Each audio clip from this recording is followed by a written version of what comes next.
Good morning सभी को। Good morning students,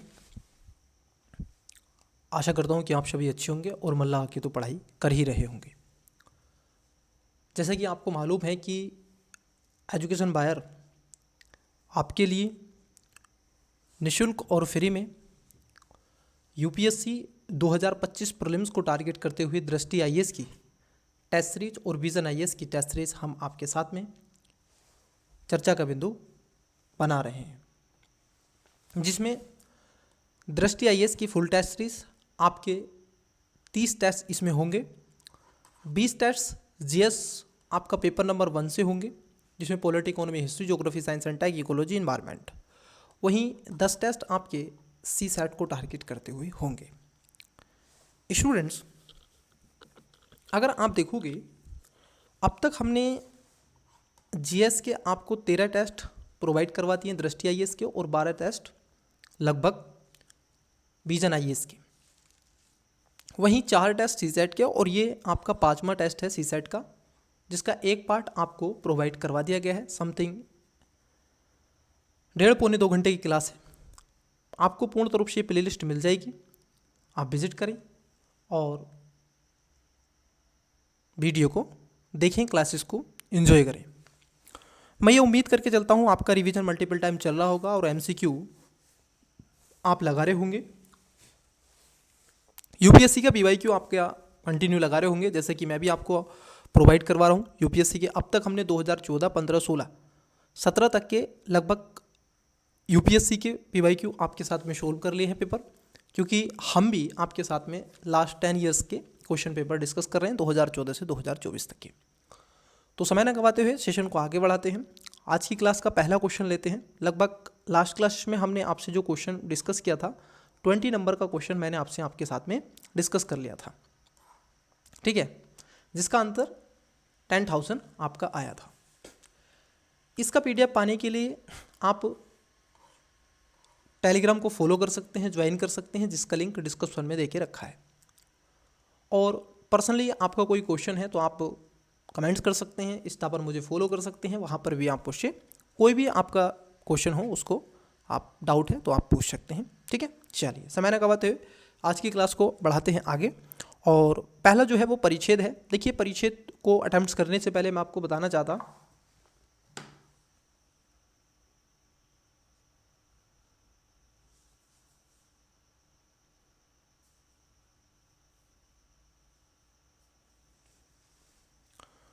कि 2 तरीके के स्टूडेंट्स होते हैं। कुछ स्टूडेंट्स होते हैं कि वह पहले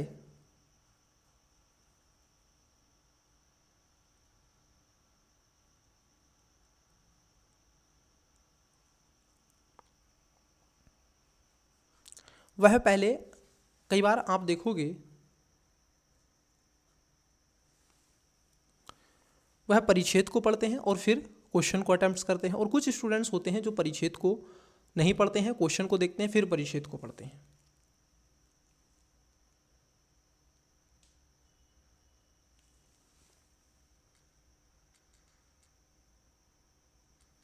तो आगे बढ़ाते हैं सेशन को। आइए परिच्छेद पढ़ते हैं, वीडियो को पॉज करके आप भी पढ़िएगा। परिच्छेद क्या है देखिए। यदि स्त्रियां सत्ता में होती तो क्या विश्व अधिक शांतिपूर्ण होता। ये रिपीटेड क्वेश्चन है और ये यूपीएससी का है, ठीक है, पैसेज है।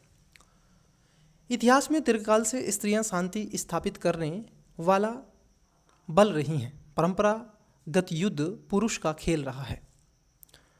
माता के रूप में स्त्रियों की यह विकासपरक प्रेरणा रहती है, जिससे वे उन परिस्थितियों को बनाकर रखें जिसमें वे अपनी संतान का पालन पोषण कर सकें, और यह सुनिश्चित करना कि उनके जीन पीढ़ियों तक, आप देखोगे उनके जीन पीढ़ियों तक अस्तित्व, अब यहाँ पे अस्तित्व कोई समाप्त हो गया, पैसेज और इधर है, थोड़ा बड़ा पैसेज है, अस्तित्व में रहे, समझते रहना, ठीक है। संशय व्यक्ति तुरंत ही यह जवाब देगा कि स्त्रियों ने कभी भी युद्ध इसलिए नहीं किया क्योंकि वे बिरले ही सत्ता में रही हैं। यदि उन्होंने नेता के रूप में सशक्त किया जाता तो एक अराजक विश्व की परिस्थितियां उन्हें वही युद्धप्रिय निर्णय लेने के लिए मजबूर कर देती। तो निर्णय पुरुष लेते, मगर रेंट, थेचर, गोल्डा मीर और इंदिरा गांधी शक्तिशाली महिलाएं थीं और ये सभी अपने देशों को युद्ध की ओर ले गईं। मतलब कि जो ये महिलाएं थी ये किधर लेके चली गईं? युद्ध की ओर अपने देशों को लेकर चली गईं, युद्ध की ओर ले गईं। किंतु यह भी सत्य है कि ये महिलाएं पुरुषों की दुनिया के राजनीतिक नियमों का अनुकरण करके ही सत्ता में आईं। पुरुष मान्यताओं का पालन करने के कारण ही इन्हें सत्ता में आने में सफलता मिली। एक ऐसी दुनिया जिसमें महिलाओं को नेतृत्व के स्थानों में अनुपातिक भागीदारी मिले, वहाँ उनका सत्ता में आचरण भिन्न हो सकता है। रूढ़िवादी परंपरा के अनुसार भिन्न मनोवैज्ञानिक अध्ययन दर्शाते हैं कि पुरुष का झुकाव नियंत्रणकारी सत्ता की तरफ रहता है, जबकि महिलाएं सहयोगी होती हैं और उन्हें आकर्षण और अन्योन्य की मृदु शक्ति का सहज ज्ञान होता है। सूचना या ज्ञान पर आधारित समाज में नेटवर्क पदानुक्रम आधारित संबंधों की जगह ले रहा है। बौद्धिक श्रमिक अब कम आज्ञाकारी होते हैं। विभिन्न प्रकार, देखो अब जो बौद्धिक श्रम होते हैं ना, वो क्या कह रहे हैं, ये वो कम आज्ञाकारी होते हैं। ठीक है। विभिन्न प्रकार की संस्थाओं में प्रबंधन सहभागी नेतृत्व और विकेंद्रीकृत नेतृत्व की दिशा में बढ़ रहा है, जिसमें नेता एक व्रत के केंद्र में है, न कि एक पिरामिड के। मतलब कि जो नेता है वो कहाँ है? व्रत पर। एक पिरामिड की तरह नहीं है, नेता एक व्रत के केंद्र में है। ठीक है, क्योंकि वो डिसीजन लेते हैं तो इसलिए उनको केंद्र में रखा गया है। अब पूछा आपसे कि सही विकल्पों को चुने। ठीक है, बताइएगा सही। विभिन्न देशों में राजनीतिक नेतृत्व में महिलाओं का प्रतिनिधित्व कम है। मतलब कि ये कह रहे हैं कि विभिन्न देशों में राजनीतिक जो क्षेत्र में महिलाओं का नेतृत्व क्या है, वो प्रतिशत भी आपको देखने के लिए क्या मिलेगा? कम है। क्या बात सही है? ये बताइएगा, क्या ये बात सही है? तो आपको हो गए ये बात एकदम सही है। उनका प्रतिनिधित्व, क्योंकि गिनी चुनी महिला है, जैसे कि उसमें इंदिरा गांधी और भी एक दो का एग्जाम्पल दिया गया। वैश्विक राजनीति की संरचना अराजक, बिल्कुल ये अराजक की तरफ है। ठीक है, ये कह रहे हैं मार्गरेट थेचर एक कठोर नेता थी, क्योंकि वो किधर लेके चली गई थी? वो एक तरीके से युद्ध की तरफ, जिस तरीके से इंदिरा गांधी को भी यहाँ पर शामिल किया गया एग्जाम्पल। तो यहाँ पर सी इसका राइट आंसर हो जाएगा। तीनों बातें यहाँ पर आपसे पैसेज में की गई थी। दूसरा पैसेज है आपका, मतलब कि क्वेश्चन है इस पे 22 नंबर। एक अराजक विश्व का अर्थ है। देखो अब जो अराजक आपका विश्व है उसका अर्थ क्या है? कुछ देशों में कोई कानून व्यवस्था नहीं। अब देखो इसमें कोई बात ही नहीं की गई कानून व्यवस्था। ठीक है, विश्व में बहुत अधिक हिंसा हो रही है, ये भी बात नहीं। विश्व स्तर पर कोई सार्वजनिक रूप से प्रवर्तनीय सरकार नहीं है, यही बात कही गई है। क्योंकि यहाँ पर गवर्नमेंट की बात की गई है कि जो केंद्र में क्या होता है, नेता। इन्होंने खुद कहा है कि नेता क्या है? एक व्रत के केंद्र में है, कोई पिरामिड की तरह नहीं। ठीक है, तो ये भी ध्यान में रखेंगे। तो इसका राइट आंसर हो जाएगा ऑप्शन नंबर सी। नेक्स्ट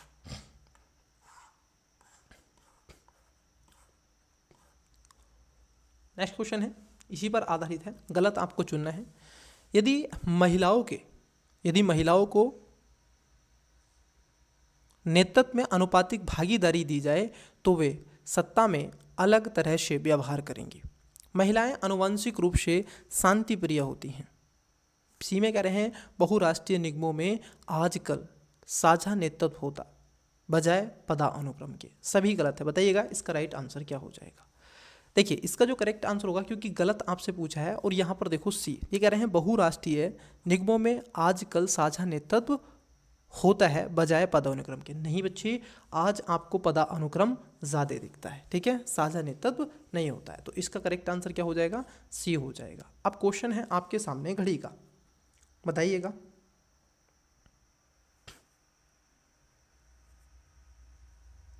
करिएगा सोल्व।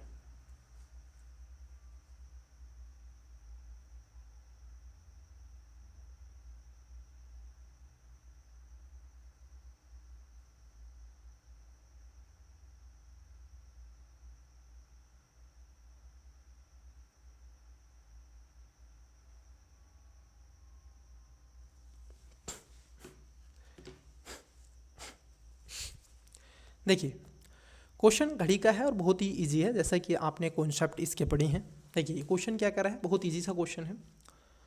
दोपहर 2 और 3 बजे के बीच घड़ी की सुई किस समय 90 डिग्री, मतलब कि आप देखोगे 90 डिग्री का कोण बना रही है, तो उस समय का आपको याद करना है। अब देखो दो तरीके के स्टूडेंट्स होंगे, कुछ स्टूडेंट्स ऐसे करेंगे और फिर 90 डिग्री के कोण वाले, ठीक है, घड़ी को बनाएंगे, और कुछ इसमें फार्मूला लगाएंगे।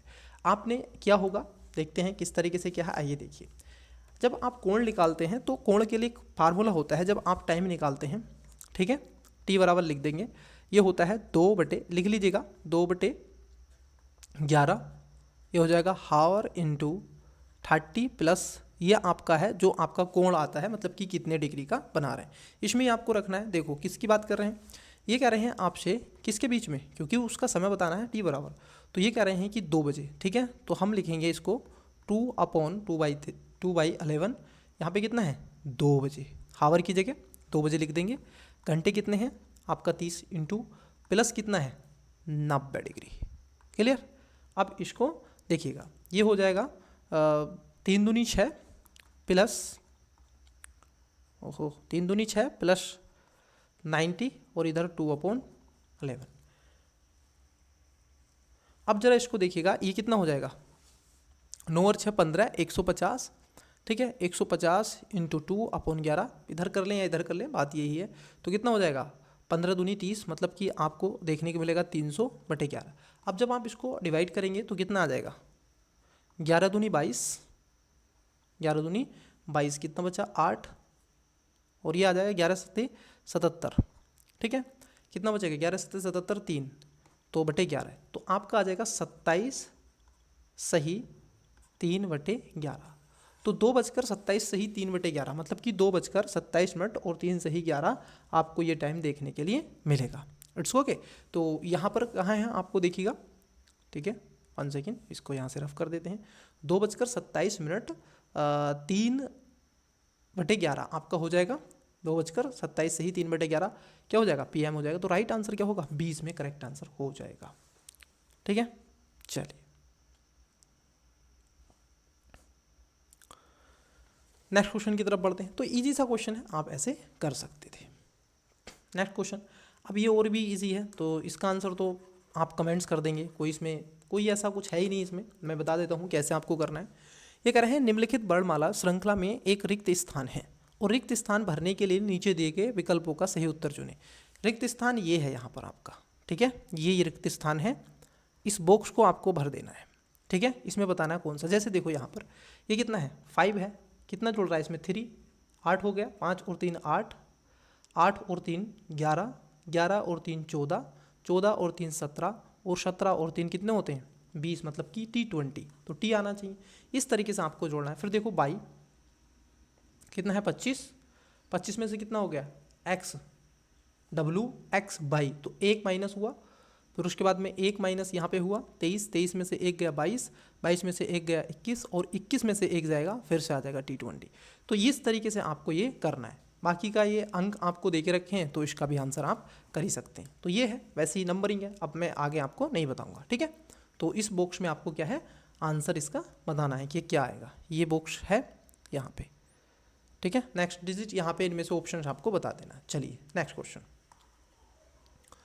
देखिए, क्वेश्चन ये भी बहुत इजी है, कैलेंडर का क्वेश्चन है। यूपीएससी में कई बार कैलेंडर का क्वेश्चन पूछा जाता है। 2000 आई थिंक 15 या 16 में सीसैट में कैलेंडर का क्वेश्चन आपका आया था। पूछा था कि 2009 के समान जैसा वर्ष कब होगा, वैसे ही आपसे इसमें पूछ रहा है कि ये 2535 का, अब देखो 2000, ठीक है, आप 2000 ही चलेगा, क्योंकि 2535 का कैलेंडर किन के लिए समान है। अब इनके लिए समान आपको बताना है कौन सा। देखो याद करना बच्चे, यहाँ पर क्योंकि आपको विशेष खासतौर पर रिमाइंडर आपको निकाल लेना होता है। जैसे 2535 है, ठीक है, 2535। अब आपको क्या करना है, ये 4 से डिवाइड करना है। क्या करना है, 4 से डिवाइड करना है, और आपको देखना है, अगर मान लीजिए जैसे आपने 4 से डिवाइड किया इसको, तो कितना हो जाएगा 6 चौक 24, 1 बचा 13 हो गया, 4 तिया 12, 1 बचा 15, और फिर उसके बाद में आ जाएगा 4 तिया 12। तो देखो कितना बचा 4 तिया 12, मतलब कि 3 बचा। जब आपका 3 बचे तो यहाँ पर रिमाइंडर 3 बचा, लेकिन मैं आपको कुछ समझा दूँ, जब भी रिमाइंडर आपका 1 बचेगा तो उसमें 6 ऐड करेंगे जो नंबर दे के रखा होगा वर्ष का, ठीक है। और जब आपका 2 या 3 होगा तो उसमें 11, और बाकी का आप सभी जानते हैं लगभग आई थिंक 38 है, मैं कन्फ्यूज हूँ थोड़ा सा, 38 है या 28 वर्ष के बाद में कैलेंडर, हर एक कैलेंडर रिपीट होता है, ठीक है। कितने वर्ष के बाद में? 38, सॉरी 28 नहीं है, 38 वर्ष के बाद में कैलेंडर आप देखोगे रिपीट होता है, ठीक है। तो 38 वर्ष के बाद में तो हर एक कैलेंडर आपका रिपीट होगा ही होगा।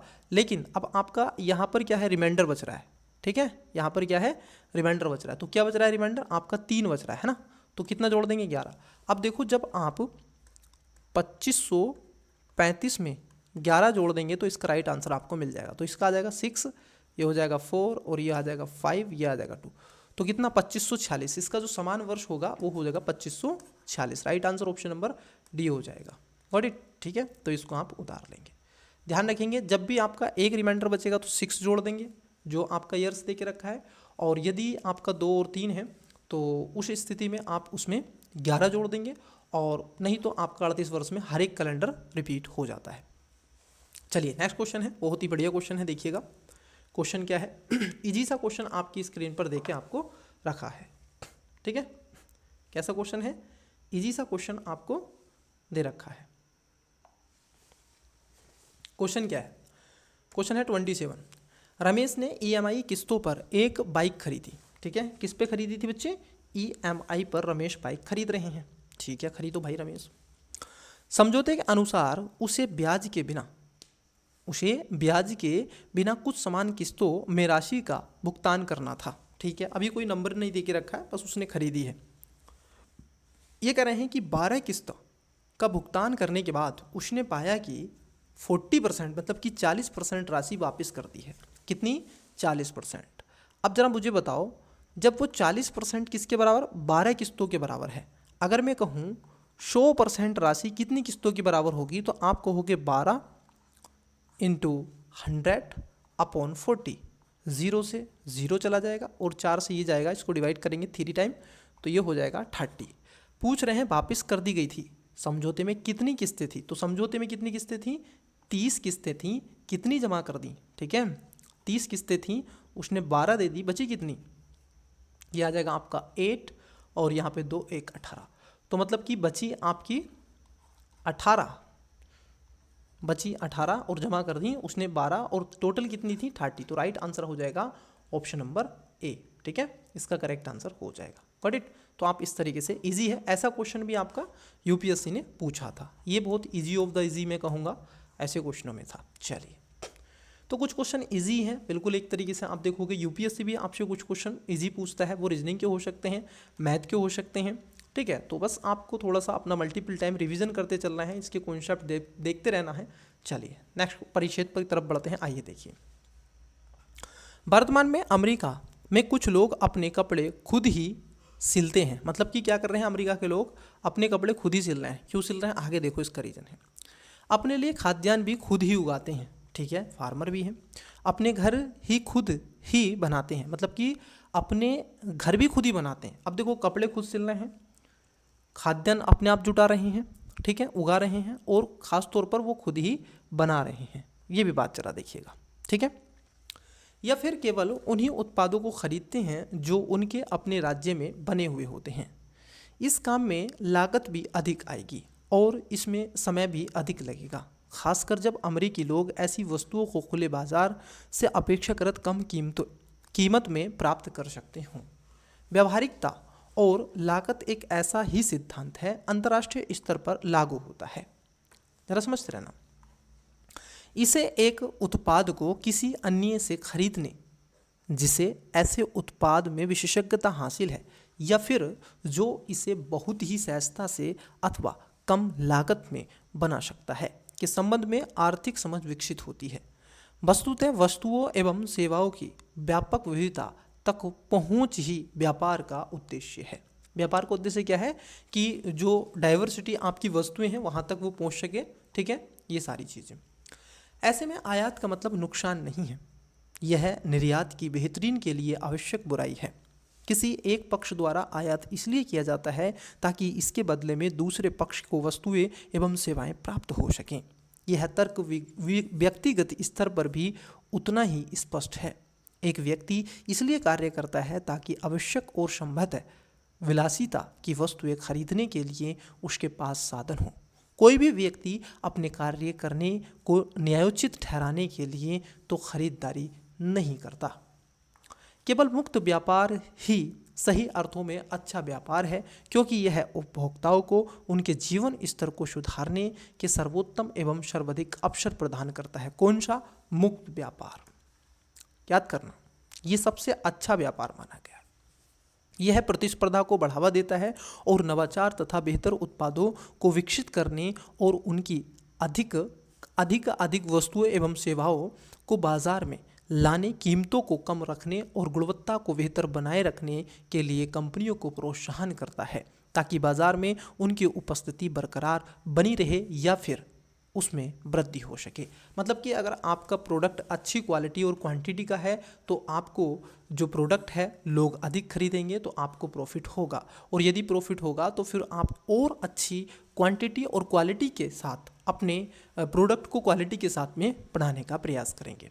अब इसके ऊपर क्या पूछा गया है क्वेश्चन, विशेषीकृत उत्पादों अथवा सेवाओं को खरीदना हमारे लिए सहायक होता है। अब देखो, विशेषीकृत जो सेवाएं होती हैं, उत्पाद हैं, अगर उनको खरीदोगे तो सहायक होता है। क्यों? जैसे पहला, समय और धन की बचत करने में। अगर आप मान लीजिए वस्तुओं को खरीदते हैं तो उससे क्या होगा, आपके जो धन है क्या उसकी बचत होगी, इसलिए आप ये सब करेंगे। पहला, बिल्कुल समय और धन की बचत आप देखोगे होती है अगर आप विशेषीकृत उत्पादों और सेवाओं को खरीदना चाहते हैं। दूसरा है उत्पादों की गुणवत्ता को बेहतर बनाने में, ये भी बात सही है। चयन के लिए अधिक विकल्प उपलब्ध कराने में, यही तो है विशेषीकृत। ठीक है, उत्पादों अथवा सेवाओं को खरीदना हमारे लिए सहायक इसलिए है क्योंकि उसकी ये चीज़ें देखने के लिए आपको मिलेगी। समय और धन की बचत होती है, गुणवत्ता अच्छी होती है और विकल्प भी वहाँ पर आपके पास मौजूद होते हैं। तो यहाँ पर तीनों आपके सही हो जाएंगे, मतलब कि ऑप्शन नंबर हो जाएगा डी इसका करेक्ट आंसर। नेक्स्ट, केवल मुक्त व्यापार ही सही अर्थों में अच्छा व्यापार है। अब जरा समझना कि देखिए, इन्होंने कहा है कि मुक्त जो व्यापार है केवल क्या है, अच्छा व्यापार, वही कहा जाता है।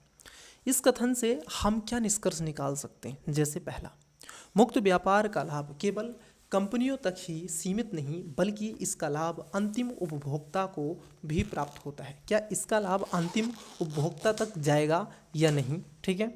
बी में कह रहे हैं कि मुक्त व्यापार के अंतर्गत आने वाले देशों की अर्थव्यवस्थाओं में आमूलचूल परिवर्तन हुआ है।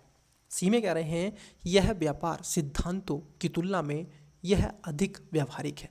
बताइएगा, डी में कह रहे हैं ए और सी दोनों सही, तो आप बताएंगे इसका करेक्ट आंसर क्या है। मुक्त व्यापार क्यों बढ़िया? देखो, मुक्त व्यापार होता है तो उससे लाभ केवल कंपनियों तक ही सीमित नहीं होता, बल्कि इससे क्या होता है, जो उपभोक्ता होता है, कंज्यूमर होता है, उपभोक्ता जो होता है उसको भी इसका प्राप्त होता है। क्यों? क्योंकि वस्तु, आप मान लीजिए उसी वस्तु की तो क्वांटिटी और क्वालिटी अगर अच्छी है, मान लीजिए किसी वस्तु की क्वांटिटी और क्वालिटी दोनों ही बढ़िया हैं, ठीक है, और विश्वसनीय है, मतलब कि जिसकी डिमांड है उसी तरीके से वो कर रहे हैं काम, सप्लाई कर रहे हैं प्रॉपर तरीके से, एकदम अफोर्डेबल प्राइस पर हैं, ऐसे सबके लिए, तो उस स्थिति में होगा क्या, उसकी डिमांड बनी रहेगी और उपभोक्ताओं को भी उसका लाभ होगा और साथ ही साथ आप देखोगे कंपनी वो लाभ कमाएगी। तो इसलिए, और इसमें पैसेज में खुद कहा गया है कि मुक्त व्यापार एक बहुत अच्छा साधन के रूप में बताया गया, तो इसका ए राइट आंसर हो जाएगा। Got it? नेक्स्ट, अमेरिकी उपभोक्ताओं का उदाहरण इस तथ्य पर प्रकाश डालता है कि, मतलब कि अमेरिकी क्या कह रहे हैं कि वो अपने आप ही सब कर रहे हैं, खाना अपने आप बना रहे हैं, कपड़े अपने आप सिल रहे हैं, ठीक है, और उसके साथ साथ उत्पादन खुद कर रहे हैं अपने आप, तो उस पर है। जैसे ए में कह रहे हैं कोई भी नया उत्पाद खरीदते समय अमेरिकी लोग अधिक तर्क बुद्धि का प्रयोग करते हैं। देखो, ऐसा नहीं है कि वो तर्क बुद्धि का प्रयोग करते हैं, इसमें कहीं पर चर्चा ये नहीं की गई है। बी में कह रहे हैं बेहतर वस्तुओं एवं सेवाओं की उपलब्धता मुक्त व्यापार का ही विचार है, और ये बात कही गई है, लेकिन अभी हम नहीं चुनेंगे। सी में कह रहे हैं अमेरिकी लोग कम उत्पादकता वाले क्षेत्रों पर ज़्यादा समय नष्ट नहीं करते। उन्होंने कहा है यदि आप अपने आप ही उत्पाद करेंगे, अपने आप ही कपड़े सिलेंगे, अपने आप ही खाना बनाएंगे, मतलब कि खाद्यान्न की वस्तुएं बनाएंगे, तो उससे टाइम क्या होगा, ज़्यादा खर्च होगा। ये तो बकवास कर रहा है। किसी भी अन्य की अपेक्षा अमेरिकी लोग मुक्त व्यापार का महत्व बेहतर तरीके से जानते हैं। देखो ऐसा नहीं है कि अमेरिकी लोग बेहतर तरीके से जानते हैं, बल्कि उसमें ये ज़रूर कहा गया है कि खास तौर पर बेहतर वस्तुओं और सेवाओं की जो उपलब्धता होगी वो मुक्त व्यापार, मैंने कहा ना, क्वांटिटी और क्वालिटी और सभी के लिए अफोर्डेबल प्राइस पर, और उसके साथ साथ मार्केट उसको डिसाइड करेगी। तो इसका जो राइट आंसर है ऑप्शन नंबर बी होगा, बेहतर वस्तुओं एवं सेवाओं की उपलब्धता मुक्त व्यापार का ही विचार के रूप में जानी जाती है। नेक्स्ट रीजनिंग का क्वेश्चन है, मैं कहूँगा इससे इजी क्वेश्चन तो आपको मिलेगा ही नहीं। बताइएगा इसका करेक्ट आंसर क्या है, बताइएगा इसका करेक्ट आंसर क्या। बहुत ही इजी सा क्वेश्चन है, कुछ नहीं करना है, very easy, simple and that. ठीक है, ये क्वेश्चन मार्क पर बताना है, बनाइएगा क्वेश्चन। चलिए, आपने इसका क्वेश्चन बनाया होगा, हम भी आपके साथ में बनाते हैं। देखो 31 नंबर का क्वेश्चन है। क्वेश्चन है 2, 4, 10, 16, 26, 36, फिर नेक्स्ट आपको बताना है। कई बच्चे इसमें क्या कर रहे होंगे, इसका अंतर ऐसे निकाल रहे होंगे। बिल्कुल आप निकालें, आप जैसे भी कर सकते हैं, आप बनाएं आपसे जैसे बन रहा है। जैसे इसमें 2 का अंतर होगा, फिर 6 का अंतर होगा, उसके बाद में फिर 6 का अंतर होगा, फिर उसके बाद में 6, 6, 12 का अंतर होगा, और ये हो जाएगा 0, सॉरी 6, 6 है ना, तो ये 0, 10 का अंतर हो जाएगा इधर, फिर इधर भी आपका 10 का अंतर हो जाएगा। फिर कहेंगे यहाँ पे ये हो जाएगा आपका 4 का अंतर, यहाँ पे 0 का अंतर, यहाँ पे 4 का अंतर, यहाँ पे 0 का अंतर। अब यहाँ पे कितने का है, 4 का अंतर है, यहाँ पे कितने का है, 4 का अंतर है, और यहाँ पे 0 का अंतर है। अब कई स्टूडेंट्स क्या करेंगे, इसको जोड़ेंगे। अच्छा यहाँ पर भी है क्या कुछ, ये 0 का अंतर है, यहाँ पे कितने का, 4 का अंतर है, और यहाँ पर क्या है, 0 का अंतर है। अब आप क्या करेंगे, इसको इसमें जोड़ देंगे। जैसे 4 और 10 कितना हो गया, 14, और ये है 36, कुछ इस तरीके से करेंगे, मैं बता रहा हूँ आपको, देखते हैं आंसर आता है कि नहीं। और ये हो जाएगा 0, ये हो जाएगा 4, 5, 50, क्या है इसमें, है 50, 50 है कहीं इसमें, क्या आपका 50 है इसके अंदर? जी हाँ, बिल्कुल 50 है। तो देखो इस तरीके से भी आप इसका आंसर निकाल सकते हैं, बिल्कुल है, बिल्कुल ये इसका राइट आंसर की तरफ आप आ जाएंगे। ये एक मेथड है, बिल्कुल करेक्ट आंसर इसका 50 है। अन्यथा आप कैसे कर सकते हैं, और भी इसका मेथड हो सकता है, क्योंकि रीजनिंग में एक नहीं लगता, मैं आपको और बता रहा हूँ। देखो और क्या ट्रिक लगेगा इसमें, आप 1 का स्क्वायर करेंगे प्लस 1 कर देंगे। 1 का स्क्वायर क्या होता है, 1 होता है, प्लस 1 कितना हो जाएगा, 2 हो जाएगा। उसके बाद कह रहे हैं आपसे 4, ये हो जाएगा 2 का स्क्वायर, ठीक है। उसके बाद में क्या हो जाएगा, 2 का स्क्वायर, ठीक है। तो इस तरीके से आप करेंगे। 3 का स्क्वायर, 3 3 9, फिर उसमें जोड़ेंगे। तो जब आप इस तरीके से करेंगे, फिर लास्ट में जाकर के आप करोगे, जैसे ये है तो आप करोगे इसमें 6 का स्क्वायर, ठीक है, 6 6 36। जैसे ये है 5 का स्क्वायर प्लस, ठीक है, 2 का स्क्वायर, 2 दूनी 4। फिर उसके बाद में आप 3 का स्क्वायर करते हैं, 3 3 9 प्लस 1 10, ठीक है। वैसे ही आप करते हैं 4 चौक 16, है क्या नहीं, 4 चौक 16। उसके बाद आप देखोगे 25, फिर तो नहीं आ रहा ना, तो आप करोगे 26, 26 नहीं आता है, 5 5 25 प्लस 1, फिर आएगा 6 6 36, अब 7 आ जाएगा, 7 7 49 प्लस 1 50। तो 7 7 49 ये स्क्वायर है, प्लस 1 50, तो आप कहोगे 50। लेकिन आप दोनों तरीके से निकाल सकते हैं, जैसे आपका मंत्र चाहे। तो उस जो मेथड पहला वाला मैंने आपको बताया था, उससे आप क्वेश्चन को मैं कहूँगा निकालने का सबसे पहले कोशिश किया करें, क्योंकि वह एक ब्रह्मास्त्र है, उससे बचकर क्वेश्चन नहीं जाता ऐसा। तो इसका करेक्ट आंसर क्या है, ऑप्शन नंबर बी हो जाएगा। नेक्स्ट, यहाँ पर एक आकृति दे के रखी है, दर्पण प्रतिबिंब दे के रखा है, बस आपको ये बताने हैं, मतलब कि ये जो चित्र है, ये चित्र अब इस वाली साइड में कैसे आपको दिखेगा, ठीक है। ये चित्र आपको केवल ये बताना है, क्या ये जो बिंदा है, ये जो बन रहा है, ठीक है, ट्रायंगल, ये आपको बदला हुआ मिलेगा या फिर ऐसे ही मिलेगा। स्वाभाविक है, ये इधर हो जाएगा। जैसे अब इधर है तो इसकी दिशा क्या हो जाएगी, ये इस तरीके से आपको हो गई, ये इस तरीके से हो जाएगा, ठीक है, ये इस तरीके से हो जाएगा। अब ये जो रेखाएं हैं ये बदल जाएंगी, स्वाभाविक है कि नहीं। तो ये सब, ये तो सेम रहेगा ऐसे, तो ये इधर की साइड होगा। अब देखते हैं किस किस में है इधर की साइड। देखो इसमें ये तो होगा नहीं और ये भी नहीं होगा। वहीं इसकी बात कर लें, ये तो उल्टा है, देखो, है ना, तो ये भी नहीं। Right answer option number A हो जाएगा, ठीक है, यही इसका करेक्ट आंसर है, अगर आप मिरर प्रतिबिंब देखते हैं तो। Got it. चलिए नेक्स्ट क्वेश्चन, 33 नंबर का क्वेश्चन है, बताइएगा इसका करेक्ट आंसर क्या है। ये भी कोई ज़्यादा हार्ड क्वेश्चन नहीं है, ठीक है। ये कह रहे हैं आपसे, एक धातु के घन की प्रति एक भुजा। देखो घन का मतलब क्या है, क्यूब पूछा आपसे, ठीक है। मतलब कि अगर आप देखोगे एक आयतन है, मान लीजिए, चलिए पढ़ लेते हैं पहले। एक धातु के घन की प्रत्येक भुजा की लंबाई 12 सेंटीमीटर है, ठीक है। इसे पिघलाकर 3 छोटे घनों में डाला जाता है। इसमें से 2 घनों की भुजाएं क्रमशः 16 सेंटीमीटर और 8 सेंटीमीटर हैं।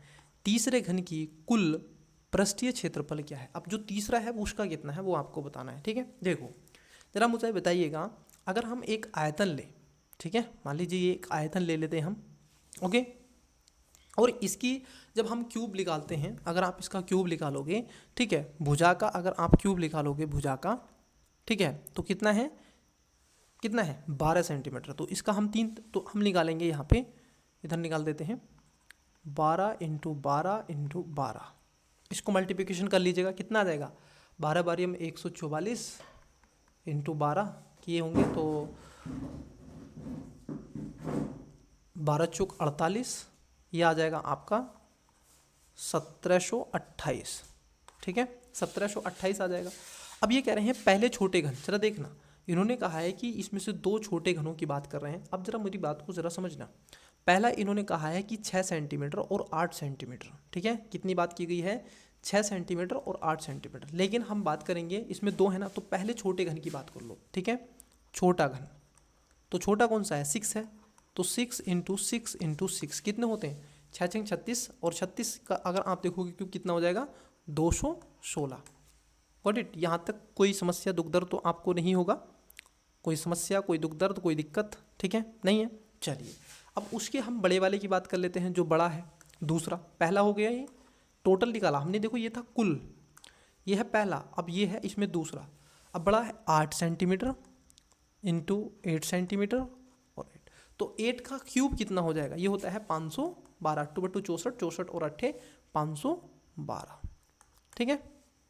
यहाँ तक कोई समस्या, कोई दुख दर्द, कोई प्रॉब्लम तो नहीं होगी, ठीक है।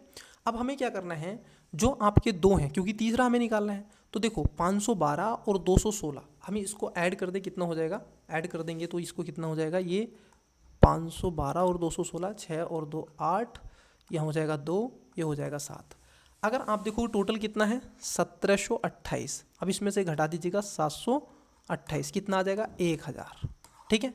अब ये आपका आ गया, जो आयतन होगा वो कितना होगा, 1000 होगा, कितना होगा, 1000। अब मैं इसको यहाँ से रफ कर रहा हूँ ताकि मुझे और लिखना पड़ेगा, ठीक है, ये हमने यहाँ तक आपसे निकाल लिया, ओके, 1 सेकेंड रुकिएगा, अब मैं इसको रफ कर देता हूँ, ठीक है, 1000 आ गया, 1 सेकेंड रुकिएगा।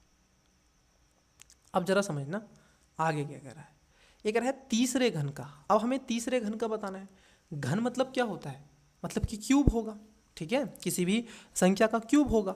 अब ये जो 1000 आया है, ये किसी संख्या का क्यूब होगा, सेंटीमीटर अगर आप देखोगे तो क्या होगा, क्यूब होगा। तो आयतन का अगर हम देखें क्यूब है तो कितना आ जाएगा, ये आ जाएगा आपका 10। गॉट इट, यहाँ तक कोई समस्या दुख दर्द तो नहीं होगी। तीसरे घन के अगर कुल पृष्ठीय क्षेत्रफल की अगर हम बात कर लें, तीसरे घन का अगर हम देखें, तीसरे घन का कितना होगा, तो तीसरे घन का कितना होगा, अगर आप देखें इस चीज़ को, तो तीसरे घन का कुल जो पृष्ठीय क्षेत्रफल है वो 6 इंटू भुजा का स्क्वायर बराबर, ठीक है, भुजा का स्क्वायर बराबर, तो कितना आ जाएगा, 6 इंटू 10 है, तो ठीक है, और 10 की पावर भुजा क्योंकि एक हमने निकाल ली थी, ठीक है, तो 10 का स्क्वायर हो जाएगा, कितना हो जाएगा, ये हो जाएगा 6 इंटू 100 और ये आ जाएगा 600। तो इसका जो करेक्ट आंसर होगा सेंटीमीटर होगा, ध्यान रखना, सेंटीमीटर स्क्वायर में आएगा, ये क्यूब में नहीं आएगा, स्क्वायर में, तो 600 सेंटीमीटर स्क्वायर, तो कौन सा है, तो इसमें राइट आंसर क्या होगा, 1 सेकेंड रुकिएगा, इसको हटाते हैं यहाँ से, देखिएगा ऑप्शन नंबर डी इसका करेक्ट आंसर हो जाएगा, ठीक है, ऑप्शन नंबर डी इसका राइट आंसर हो जाएगा। कोई समस्या, कोई दुख दर्द किसी भी स्टूडेंट्स को हो तो आप कमेंट्स करके पूछिएगा। चलिएगा नेक्स्ट क्वेश्चन देखते हैं। इजी है क्वेश्चन, इतने हार्ड नहीं है, दृष्टि आईएएस का टेस्ट ज़्यादा मैं कहूँगा हार्ड नहीं है बच्चे, बस आपको सोच अगर आपकी है, आपने मल्टीपल टाइम रिवीजन करा है, पैसेज भी कोई ज़्यादा हार्ड नहीं है। देखिए कथन क्या है, क्वेश्चन को ज़रा समझिएगा, ठीक है। ये कह रहे हैं प्रश्न, 6 व्यक्ति 2 समानांतर पंक्तियों में बैठे हैं, ठीक है, 6 व्यक्ति हैं और 2 पंक्तियां हैं आपके समानांतर, ठीक है, इजी सा क्वेश्चन है। 2 पंक्ति बैठा लेते हैं, एक पंक्ति ये बैठा लेते हैं, एक पंक्ति ये बैठा लेते हैं। ठीक है, मान लीजिए ये पंक्ति ए है और ये पंक्ति बी है। कोई समस्या तो उधर नहीं, चलिएगा। पहली पंक्ति में जेस्मी, कृतिका और ललित उत्तर की ओर मुंह करके बैठे। किधर की तरफ? उत्तर की तरफ। अब देखो जेस्मी का मैं यहाँ पर लिख दूंगा, जेस्मी का एक यहाँ बैठ गई है मान लीजिए, और कृतिका मतलब कि के इसको यहाँ बैठा देंगे, और उसके बाद क्या कर रहे हैं ललित, ललित मान लीजिए इधर बैठ गया, और इनके मुख किधर हैं? उत्तर की ओर हैं।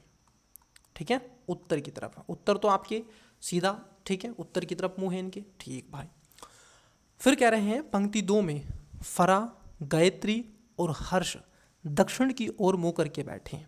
ठीक है, दूसरी पंक्ति में बैठे। एक पंक्ति में प्रत्येक व्यक्ति दूसरी पंक्ति के एक व्यक्ति के मुख करके बैठा है। गायत्री का मुख किसकी ओर है? अब देखो बच्चे, यहाँ पर अगर आप देखें, जो ए में इन्होंने कहा है कि फरा,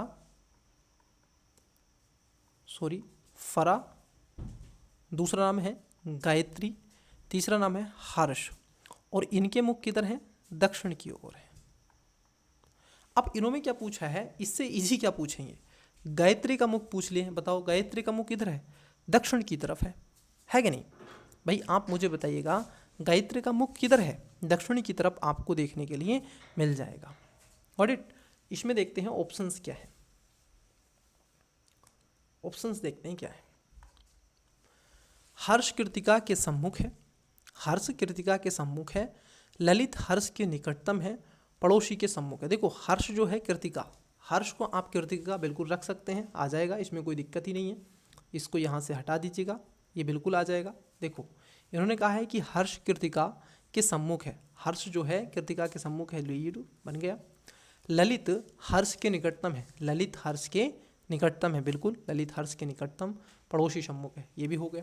तो अगर आप देखोगे तो इसका जो करेक्ट आंसर हो जाएगा, क्योंकि ललित इधर आ जाएगा, हर्ष कृतिका, देखो यह है ना, कृतिका हर्ष के सम्मुख है, ललित हर्ष के निकटतम, पड़ोसी के सम्मुख है। हाँ देखो यहाँ पर इसका जो पड़ोसी आएगा, जो आपकी क्या बोलते हैं कि गायत्री जो है वो इधर आ जाएगी, और उसके साथ साथ जो आपकी फरा है, ठीक है, फरा इधर आ जाएगी, क्योंकि ये कह रहा है ना हर्ष कृतिका के सम्मुख है, ठीक है, और ललित उसके पड़ोसी, ठीक है, यहाँ पर फरा आ जाएगी। तो देख रहे हो आप, ये इसका करेक्ट आंसर आ जाएगा। ठीक है, अब ये बात सही है इसमें।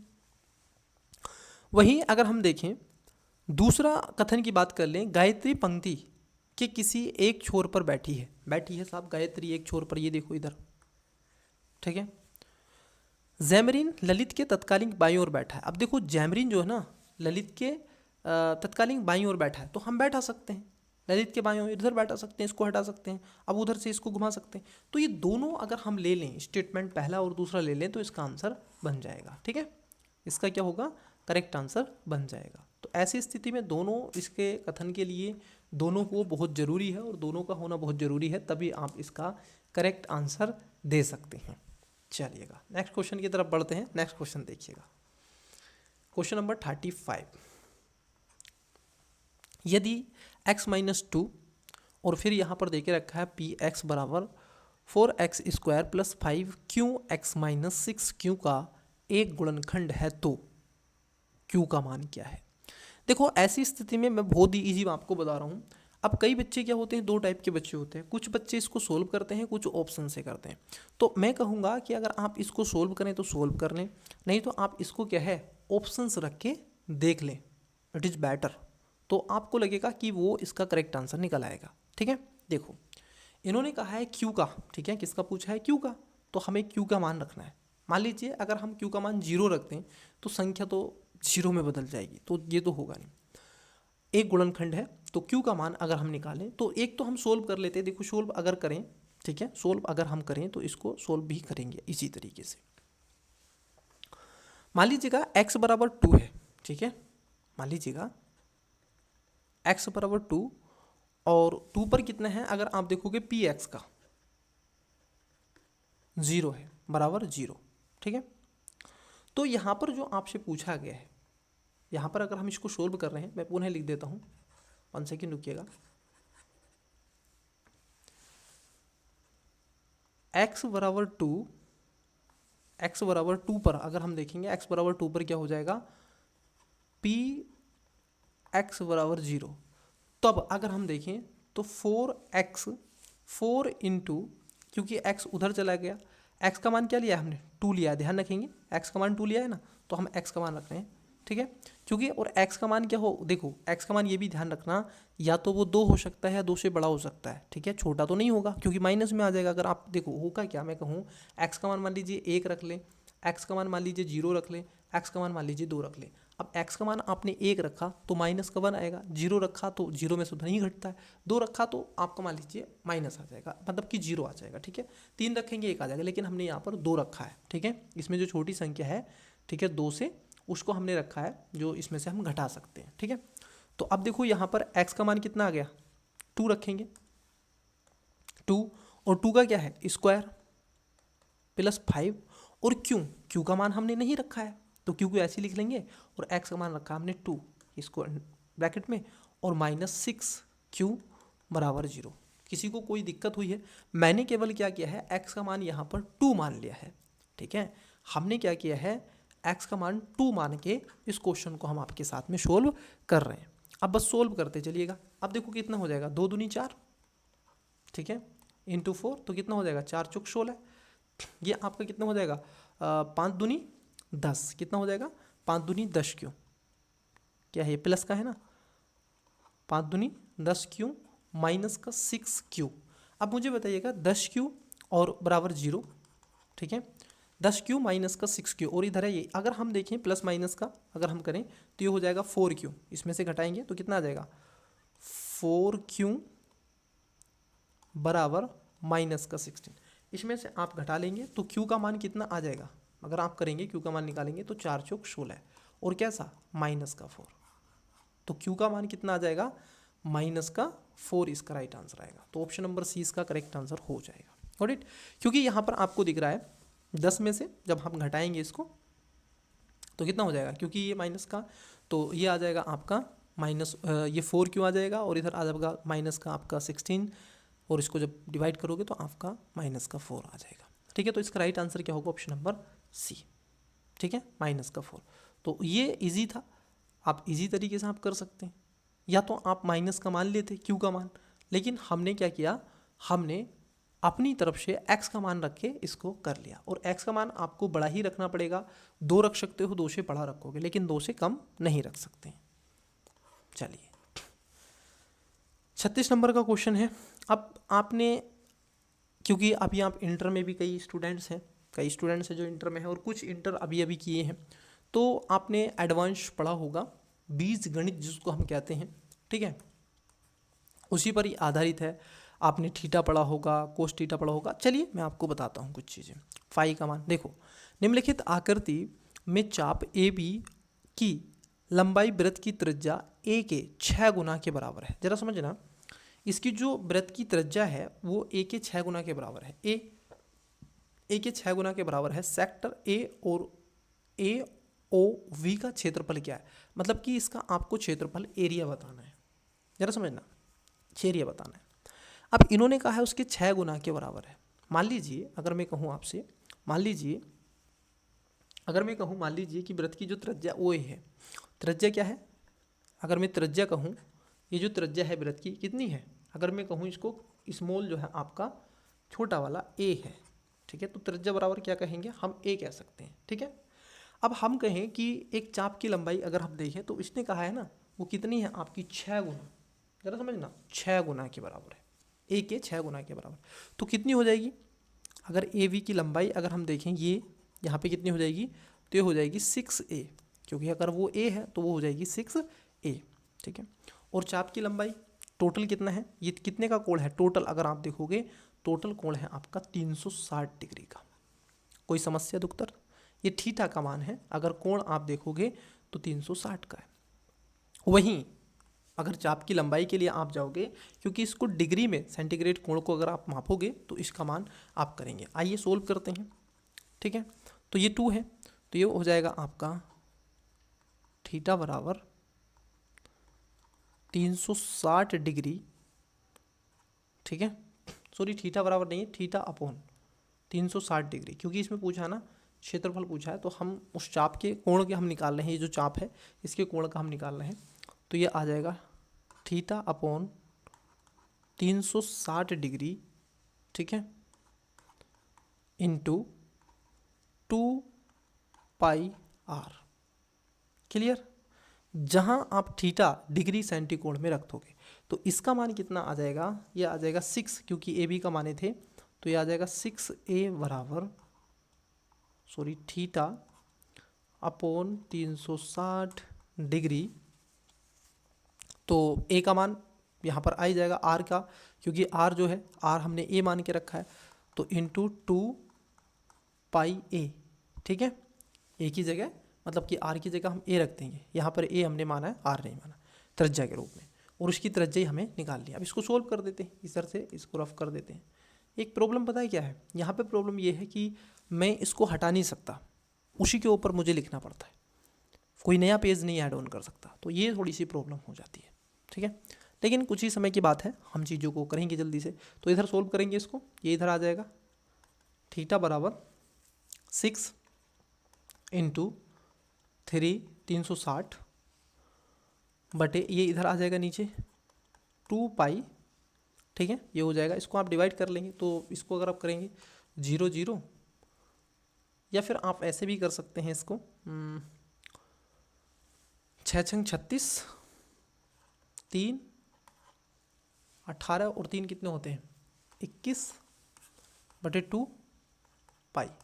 तो जब आप इसको करोगे तो कितना आ जाएगा, 9 दूनी 18, तो 5 दूनी 10, 2 का ना 2, 0, यह आ जाएगा आपका 8 दूनी 16, ठीक है। कितना आ गया 1080 आ जाएगा, लगभग 1080। तो इसको यहाँ से रफ कर देते हैं ऊपर से, यह आ जाएगा आपका 1080। कितना आ जाएगा, जो थीटा कोण का मान कितना आ जाएगा 1080 डिग्री, ठीक है, बटे 5, क्योंकि 5 से नहीं किया था हमने, इससे किया था, तो ये इसका आ जाएगा। अब जहाँ मुझे आप बताओ सेक्टर के क्षेत्रफल को जब आप निकालते हो तो क्या लगाते हो, पाई आर स्क्वायर कहते हो, क्या लगाते हो, पाई आर स्क्वायर लगाते हो। आप मुझे बताइएगा बच्चे, जब पाई आर स्क्वायर आप लगाओगे तो क्षेत्रफल को आप निकालोगे, क्योंकि हम जानते हैं इस बात को कि आर का मान क्या रखे थे, आर का मान ए रखे थे, यह हमें पता है बहुत अच्छे से। तो पाई आर ए का मान हम रख देंगे, तो ए का मान 6 6 36, तो कितने डिग्री का, अगर हम देखें इस बात को थोड़ा बहुत भी, अगर आप देखेंगे क्षेत्रफल को निकालेंगे तो 1080 डिग्री बटे 1080 डिग्री, ठीक है, बटे 5, और इसके नीचे कितना आ जाएगा, ये है आपका 360 डिग्री। क्लियर। और मल्टीप्लिकेशन में आप करते हैं पाई ए का स्क्वायर। जब आप इसको करेंगे तो इजी वे में आपको आएगा क्षेत्रफल निकल करके, ये आ जाएगा आपका 3, आप इसको सोल्व करेंगे 3a का स्क्वायर, क्यों, ये ऊपर चला जाएगा और फिर इसकी ये इधर गुणा कर देगा। तो जब आप देखोगे जो आपका बचेगा वो करेक्ट आंसर आ जाएगा 3a स्क्वायर, ठीक है, क्या आ जाएगा 3a स्क्वायर, इसमें करेक्ट आंसर आ जाएगा। तो राइट आंसर क्या है, ऑप्शन नंबर सी इसका करेक्ट आंसर हो जाएगा। आपको लगता है आपसे ऐसे क्वेश्चन नहीं बनते हैं तो आप उसको स्किप भी कर सकते हैं, क्योंकि यहाँ पर आपको क्षेत्रफल का पाई आर स्क्वायर पता होना चाहिए, फिर उसका कोण पूर्णतः रूप से पता होना चाहिए, ठीक है। चलिए नेक्स्ट क्वेश्चन की तरफ बढ़ते हैं। परिच्छेद है बच्चे, देखिए क्या है, परिच्छेद है आपका 35। परिवार के स्तर पर खाद्य सुरक्षा को बढ़ाना भारत जैसे विकासशील देशों के लिए व्यापक महत्व का विषय है। अब किसके लिए, परिवार के लिए, फूड सिक्योरिटी, ठीक है, और भारत जैसे विकासशील देश के लिए व्यापक महत्व का विषय है। जहां दसियों लाख लोग क्रय शक्ति की कमी एवं कुपोषण से जूझ रहे हैं। कितने, 10 लाख लोग। खाद्य एवं पोषण सुरक्षा का तात्पर्य हर समय भोजन की उपलब्धता, सभी लोगों की इस तरह पहुंच हो सके, साथ ही मात्रा, गुणवत्ता और विविधता की दृष्टि से भी यह पोषक एवं पर्याप्त हो और प्रचलित जीवन शैली के अनुरूप हो। मतलब कि केवल वही आप दाल आटा चावल ही उपलब्ध न करा दो, ठीक है, बल्कि उसकी प्लेट में डाइवर्सिटी भी होनी चाहिए, ठीक है, ताकि वो जीवन शैली को देख सके। इस बात की लगातार मान्यता बढ़ रही है कि देश में खाद्य एवं पोषण सुरक्षा हासिल करने के लिए अधिकार आधारित दृष्टिकोण उपयोगी होगा। अधिकार को पूर्णतः न्यायोचित बनाना मुश्किल हो सकता है, यद्यपि अधिकार आधारित दृष्टिकोण सार्वजनिक गतिविधियों पर दबाव बनाता है, जिससे नीतियों एवं कार्यक्रमों का प्रभावी क्रियान्वयन सुनिश्चित हो सकता है। मतलब कि जो राइट टू फूड है उसको आपका दे देना चाहिए। भोजन का अधिकार विकास के अधिकार को प्राप्त करने के संपूर्ण लक्ष्य का एक भाग है। वर्ष 1986 में संयुक्त राष्ट्र द्वारा विकास के अधिकार पर घोषणा पत्र की स्वीकृति मानव अधिकारों पर अंतर्राष्ट्रीय विचार विमर्श की दीर्घकालिक प्रक्रिया का चरण बिंदु था, जो कि कथातीत रूप से नागरिक, राजनीतिक, आर्थिक, सामाजिक और सांस्कृतिक अधिकारों की शुरुआत मात्र थी। अब यहाँ पर आपसे क्या पूछ रहे हैं, ये कह रहे हैं कि उस समय ऐसा हुआ था, ठीक है। इन्होंने एग्जाम्पल दिया है 1986 का, जो ह्यूमन राइट की बात वहाँ पर की गई थी यूनाइटेड नेशन में, ठीक है, उसकी बात यहाँ पर हो रही है। तो देखिएगा क्वेश्चन क्या पूछा है। निम्नलिखित में से कौन से खाद्य सुरक्षा के संबंध में सही हो सकता है? पहला, सभी लोगों के लिए खाद्य उत्पादों की पर्याप्त उपलब्धता। देखो बच्चे, जब ऐसे क्वेश्चन आते हैं कि सभी लोगों के लिए, बात एकदम क्या है, सही है, क्योंकि सभी लोगों के लिए होना चाहिए भाई, खाने के लिए खाना सबके लिए होना चाहिए कि नहीं। दूसरा है हर जगह अथवा दुनिया भर में इसके एक समान मानदंड विद्यमान है। देखो मैं कहूँगा भारत में एक जैसे मानदंड विद्यमान नहीं है। क्या आप ये एक्सपेक्ट करके चलते हैं कि जो ट्राइब्स है उसी को भी आप यही दाल चावल आटा जो मिलता है, ठीक है, फूड सिक्योरिटी जो एक्ट है उसके तहत, ये क्या आप काम चला लोगे? उसमें तो कुपोषणता आ जाएगी, क्योंकि वो ट्राइब्स है, वो नॉन वेजिटेरियन है, उनको उनकी आप देखोगे क्षमता के अनुसार उनकी आवश्यकता के लिए उनको आपको नॉनवेज देना पड़ेगा। जैसे कर्नाटक में जब मिड डे मील स्कीम है, ठीक है, अब उसको तो प्रधानमंत्री का नाम बदल के दूसरा कर दिया गया है, ठीक है, मिड डे मील स्कीम को। अब उसमें क्या है, अब वहाँ पर एग दिया जाता है उनको कर्नाटक में, जो क्योंकि ट्राइब्स वाले रीज़न है और वो कंज्यूम करते हैं, उनको मिलना चाहिए, और एग जो है वो पोषण में बहुत ज़्यादा महत्वपूर्ण होता है। तो हर जगह नहीं है वो सेम चीज़ें, ठीक है, एक समान मानदंड नहीं हो सकते हैं। तो दूसरा गलत है, इसमें पहला सही हो जाएगा, correct answer option number A हो जाएगा। नेक्स्ट, खाद्य और पोषण सुरक्षा के लिए अधिकार आधारित दृष्टिकोण किस बात की ओर उन्मुख होगा? मतलब कि अगर आप राइट टू फूड की बात करोगे तो वो किसकी तरफ जाएगा? अधिक सार्वजनिक समीक्षा हो सकेगी इसकी। बी, यदि इसको ठीक ढंग से क्रियान्वित ना किया जाए तो इसे न्यायालय में चुनौती देना। सी में कह रहे हैं कि सार्वजनिक विकास, और डी में कह रहे हैं उपयुक्त सभी। बताइएगा इसका राइट आंसर क्या होगा। देखिए, जब आप राइट टू फूड की बात करते हैं तो उससे क्या होगा, अधिक सार्वजनिक इसकी समीक्षा हो सकेगी, लोग इसकी आलोचना कर सकते हैं और अपने अधिकारों की मांग व्यक्त कर सकते हैं। तो ए इसका राइट आंसर हो जाएगा। चलिए नेक्स्ट क्वेश्चन है आपका, खाद्य सुरक्षा को सुनिश्चित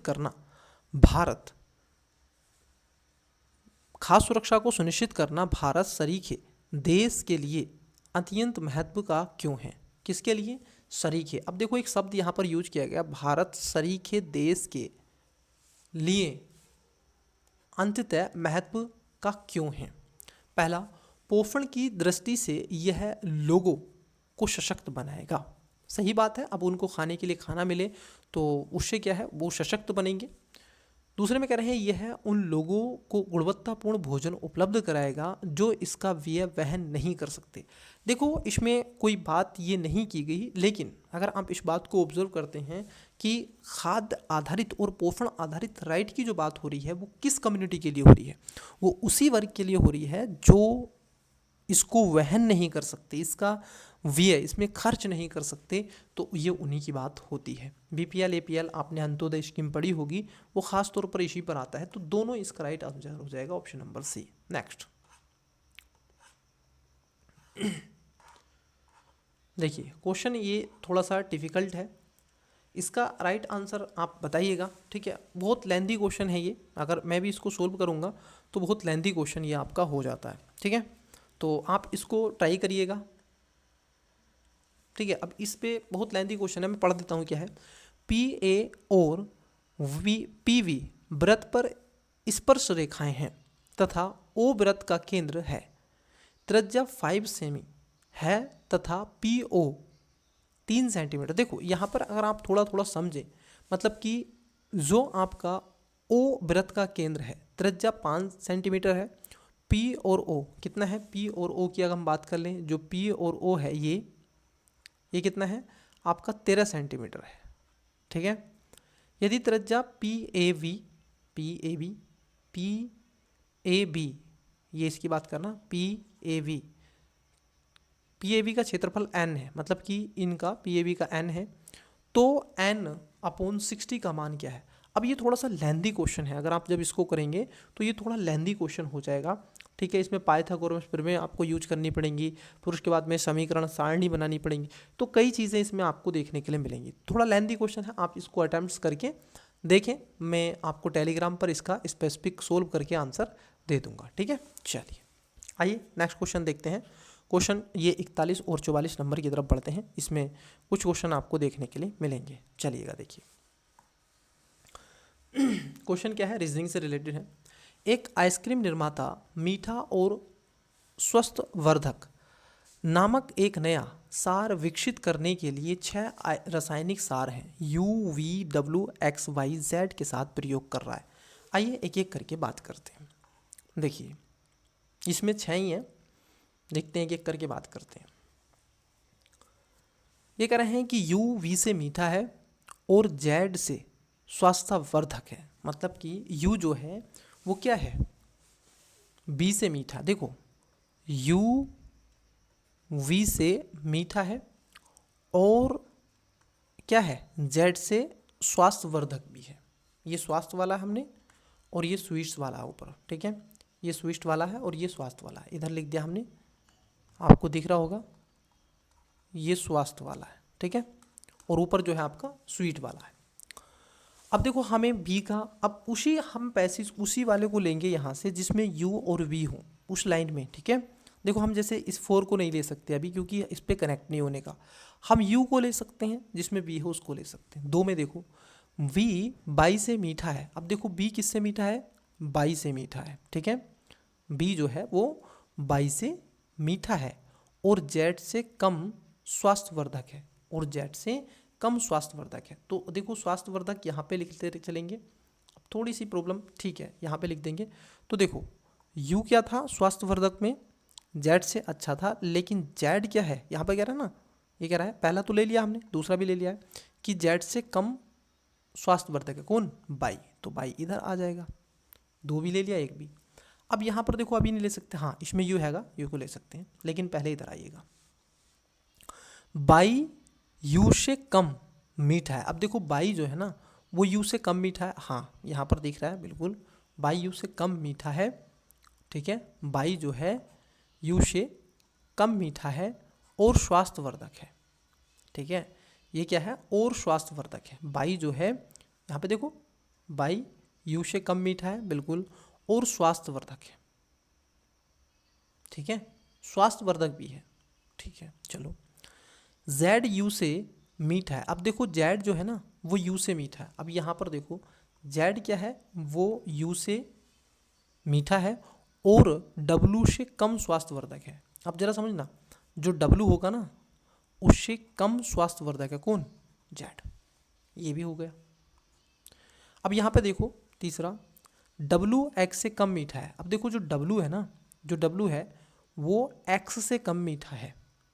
अब देखो W हम कहाँ रखें, यहाँ पर हमें समझ में नहीं आ रहा कि W, जरा समझना, W X से कम मीठा है। अब यहाँ पर कहीं है W, नहीं ना, तो W X से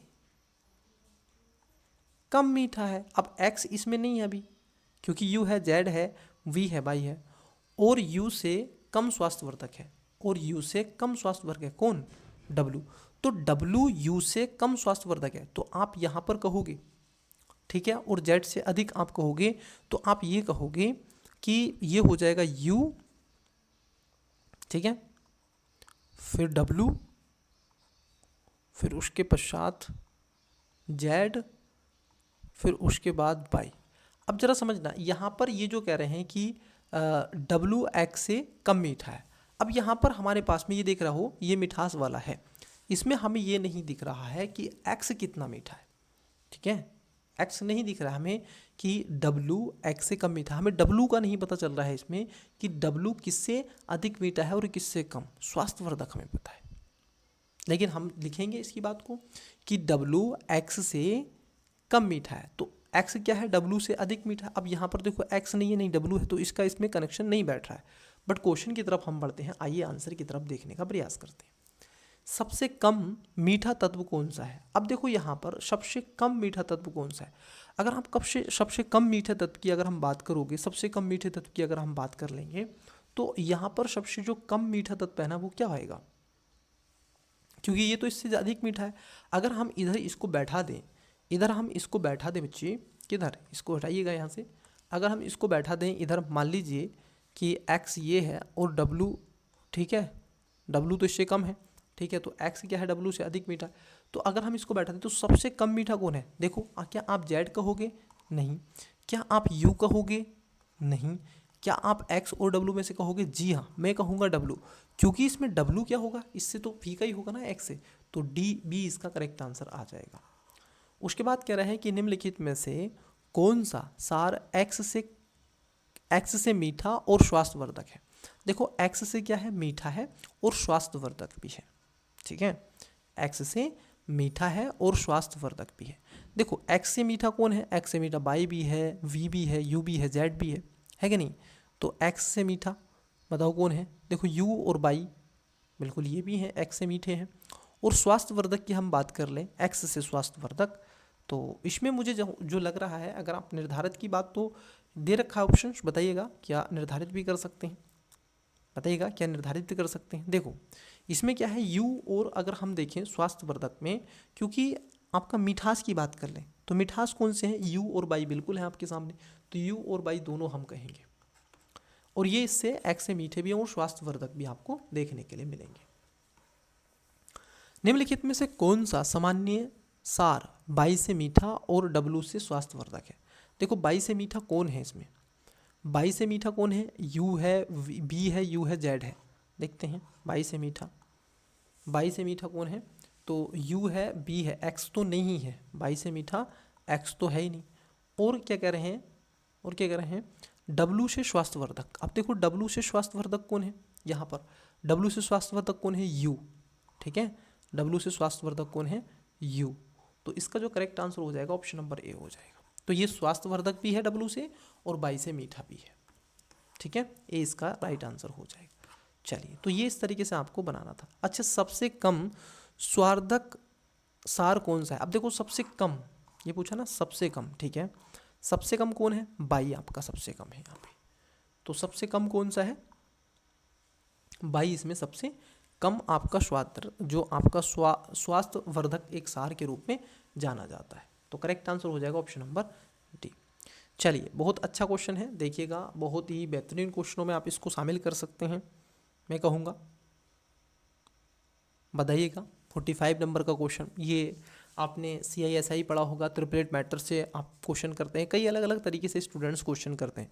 क्वेश्चन है, चक्रवृद्धि ब्याज पर कितनी धनराशि 3 वर्षों में 2,24,952 रुपये हो जाएगी यदि ब्याज दर पहले वर्ष 3%, दूसरे में 4% और तीसरे में 5%। देखो बच्चे, जब आप ट्रिपलेट मैथड करते हैं, जरा समझना, जब आप ट्रिपलेट वाला मेथड आप यूज करते हैं तो इसका आंसर बहुत इजी वे में आप निकाल सकते हैं अगर आप चाहें तो।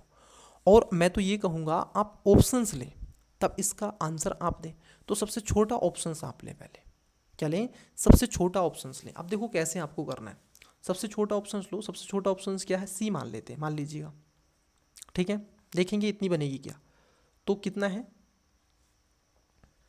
50 ना, तो 2 लाख रुपए हम ले लेते हैं। चलिएगा, ये सबसे छोटा ऑप्शन हमने लिया है। अब ये कह रहे हैं 3, ट्रिपलेट से करिएगा, ट्रिपलेट से। पहले वर्ष में क्या है, कितनी है, पहले वर्ष में 3%। अब मुझे बताओ कि 2 लाख का जब आप 3% निकालोगे कितना आएगा, 2 जीरो हटा देंगे और 3 दूनी 6, ठीक है, 2 जीरो हटा देंगे ना, ये वाले 3 दूनी 6, तो कितना आ जाएगा। अगर आप इसका 3% निकालें तो कितना आ जाएगा, 6, या फिर इसकी फ्रैक्शन भी आप लगा सकते थे, जैसे 3% की फ्रैक्शन क्या है, 3% की आप फ्रैक्शन भी आप करोगे कितना आएगा 3 तिया 9। फिर इसको ऐसे ही रहने दो, नहीं तो वो चले जाएगा 3 तिया 9 3 तिया 9 इस तरीके से, 3 3 तिया 9 33 सही जाता है, तो आप इसको ऐसे ही रहने दें, इस तरीके से आप निकालें, ठीक है, जैसे मैंने किया है। तो 6,000 आ जाएगा। उसके बाद दूसरी फ्रैक्शन, अब ये नर हो गया, ठीक है। दूसरी फ्रैक्शन कितने ही बता रहे हैं, दूसरे वाले में कितने काम से कह रहे हैं, दूसरे वर्ष में कह रहे हैं 4%।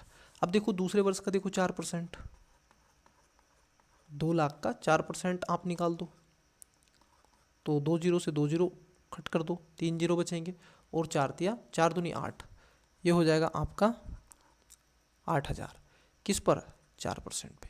हालांकि इसमें फ्रैक्शन हमें बनानी है, 4% का ऐसे काटोगे तो 25 चौका 100, और जब आप निकालोगे, जैसे 5 सेकेंड रुकिएगा, 2 लाख का 1/25 अगर आप निकालें तो कितना आ जाएगा, 25 200, फिर भी 8,000 ही आएगा, उसमें कोई दिक्कत आपकी है नहीं, ठीक है। चाहे फ्रैक्शन से निकाल के कर लो या फिर आप ऐसे भी कर सकते हैं, ठीक है। ये 4% हो गया। उसके बाद में कह रहे हैं कि तीसरे वर्ष में 5%। अब मुझे बताइएगा 2 लाख का 5% अगर आप निकाल दें तो कितना आएगा, 2 जीरो से 2 जीरो कर दो, और 5 दूनी 10, ये 3 जीरो बचेंगे, तो 10,000। क्लियर यहाँ तक, 8,000 6,000 10,000। अब देखो जरा एक बात मेरी समझना, यहाँ पर ट्रिपलेट मेथड से मैं आपको सवाल करके दिखा रहा हूँ, और बहुत ही राइट आंसर इसका निकलेगा। सबसे इजी मेथड होता है ये, वो आप कहोगे ऐसा मेथड है ना, आप सूत्र की आपको ज़रूरत नहीं है। वो जो सूत्र आप लिखते हो ना, ए बराबर अमाउंट जो आता है आपका मिक्स, ए बराबर जैसे पी, फिर आता है आपका सूत्र लिख सकते हो आप, मैं लिख देता हूँ, ठीक है, लिख लीजिएगा, 1 प्लस R/100, और इधर आ जाता है आपका जो टाइम है, आप कह सकते हैं इधर, ठीक है, टी, बस ये इसका होता है राइट आंसर, ठीक है। चलिए, ये इसका ऑप्शन होता है, मतलब कि सूत्र होता है, सॉरी। अब यहाँ पर आएगा आपका 5%, तो पहले वर्ष में कितना है 3%, दूसरे में 4%, और चौथे में आपका, तीसरे में सॉरी 5%। अब हम निकालेंगे, इस पे जो निकलेगा वो निकलेगा 4%, कितने का, 6,000 का। 6,000 का 4% आप निकालोगे तो 2 जीरो से 2 जीरो कट जाएंगे, 6 चौक 24, तो ये आ जाएगा यहाँ पर 2400, ठीक है। और हम निकालेंगे अब 8,000 का 5%, 8,000 का 5%, 8 पंजे 40, कितना आ जाएगा 400। फिर उसके पश्चात हम 2400 का निकालेंगे 5%, ठीक है, किसका, 2400 का निकालेंगे 5%, 2 जीरो से 2 जीरो, और ये हो जाएगा 5 चौक 20 2, और 5 दूनी 10, और 2 12, 120, ये आपका आ गया। अब इस सबको आप जोड़ोगे तो देख लोगे कितना आएगा, ठीक है, देख लीजिएगा कितना आपका आ रहा है। तो ये तो हमने माना था 2 लाख। अब देखिएगा ये सिंपल इंटरेस्ट कितना है, इसको आप जोड़ें, 8 से 14 कितना हो गया, 24,000, ये हो जाएगा 24,000, ये हो जाएगा 2400, 24 2500, 25 4 29, 2900 कितना हो जाएगा, 2920 हो जाएगा, कर लीजिएगा इसको, ये 400, 120, 0 2 4 4 5, 4 दूनी 8, हाँ 2920 हो जाएगा। अब 2920 को 0292 कितना हो गया, 26920, 26,920, कितना हो गया 26,920। जब आप इसको करोगे और जब आप इसको निकालोगे तो ओबियसली अगर आप देखोगे इसका करेक्ट आंसर आपका आ जाएगा, ठीक है, समथिंग। तो कितना हो गया 26। अब देखो यहाँ पे कितना है, क्योंकि इसने पूछा था तो 24, ठीक है, तो 24 2625, तो हाँ लगभग इतना ही आपका आएगा। तो इसमें करेक्ट आंसर क्या आ रहा है, ऑप्शन नंबर आप देखोगे सी इसका राइट आंसर आ रहा है, ठीक है, ईजी, दैट्स इट, ईजी है। तो इससे कुछ नहीं, आप सूत्र से भी कर सकते हैं, इस ट्रिपलेट से भी आप कर सकते हैं, लेकिन वही है, अब मैं आपको समझा रहा हूँ तो थोड़ा सा टाइम इसमें लग रहा है, अन्यथा अगर मैं इसको पर्सनली करूँगा तो ज़्यादा से ज़्यादा 1 मिनट लगेगा, बस 1 मिनट से भी कम लगेगा, क्योंकि समझाना और सॉल्व करना थोड़ा फास्ट होता है। तो यहाँ पर 45 का जो करेक्ट आंसर हो जाएगा वो ऑप्शन नंबर क्या हो जाएगा आपका, सी हो जाएगा, ठीक है। क्या आपका भी सी ही आया है, क्या आपका भी सी आया है, तो आप इसका आंसर निकाल सकते हैं। ट्रिपलेट से भी निकाल सकते हैं, सूत्र से भी निकाल सकते हैं, परंतु वहाँ पर आपको अलग अलग तरीके से रखना पड़ेगा, तीनों के अलग अलग फ्रैक्शन बना के। ये कह रहे हैं 46 में यदि 5 अच्छा ये इन्होंने दे के रखा है, एक सीक्वेंस है, रीजनिंग का क्वेश्चन है। अब रीजनिंग में तो कोई मेथड नहीं होता है स्पेसिफिक कि आप उसको यूज कर सकें और फिर उसका आंसर दें, ठीक है।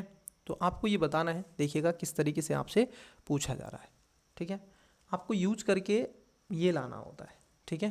क्या करें आपसे कि 5 है, फिर एक आपके समक्ष बिंदु है, निशान है, मतलब कि एक डंडा है, फिर 5 है, फिर 1 है, फिर कह रहे हैं 3, मतलब कि फिर क्या आया आपका 3 आया। अब आपको बताना है कैसे 3 आ गया, ये 3 कैसे आ गया, उसकी बात आपसे कर रहे हैं, ठीक है। ये आपको बताना है। तो वैसे ही देखो, बताइएगा इसका करेक्ट आंसर क्या है 46 का, फिर मैं आपको बताता हूँ कैसे इसका आंसर आएगा। ट्राई कर लीजिएगा। चलिए आपने इसका ट्रायल किया, वो देखो ये कह रहे हैं 8, डंडे की जगह मैं प्लस का निशान रख देता हूँ, 5 + 1 बराबर कितना हो गया, 8 × 5 = 13, 14, कितना हो गया 14। ये जो पहली संख्या है ये यूनिट डिजिट में से घटा दो, 4 - 1 कितना आ जाएगा 3।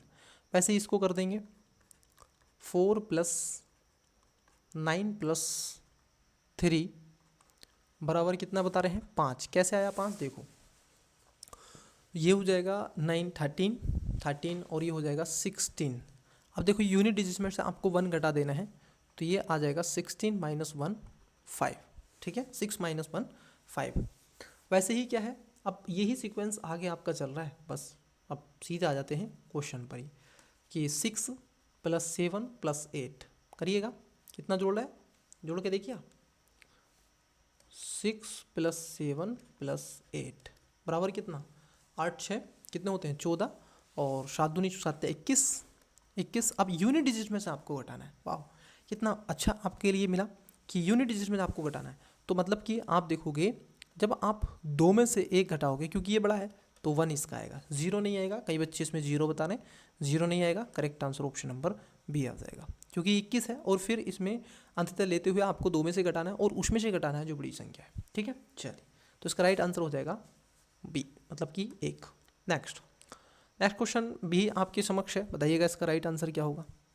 ये भी बहुत इजी सा क्वेश्चन है, अगर आप इसको समझ के तो इसका राइट आंसर आप दे सकते हैं।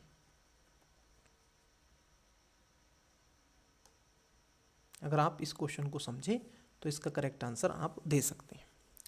यदि ए बी की पावर n है माइनस सी डी की पावर सी डी है को p से विभाजित किया जाता है तो न्यूनतम संभव शेषफल ज्ञात करो। मतलब कि रिमाइंडर आपको बताना है, दैट्स इट। न्यूनतम संभव शेष बिल्कुल आप देखोगे p से विभाजित करेंगे, बताओ क्या आएगा।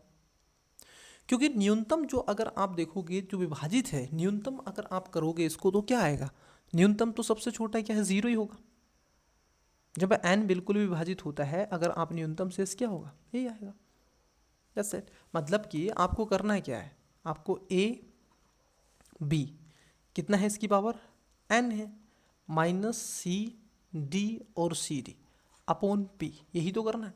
अब जो भी आप मान रखेंगे वो n कोई मान होगा, तो जब n बिल्कुल विभाजित होता है, n को कब विभाजित करोगे, ठीक है। अगर आप 0 रख देंगे तो इसकी पावर 0, मतलब कि मैं कहूँ आपसे 1 और 1 का स्क्वायर मान लीजिए 0 है, 1 की जो पावर है 0 है, तो ये भी तो 0, तो यहाँ पर क्या आएगा 0 आ जाएगा। मैं मान सकता हूँ ना अपनी तरफ से।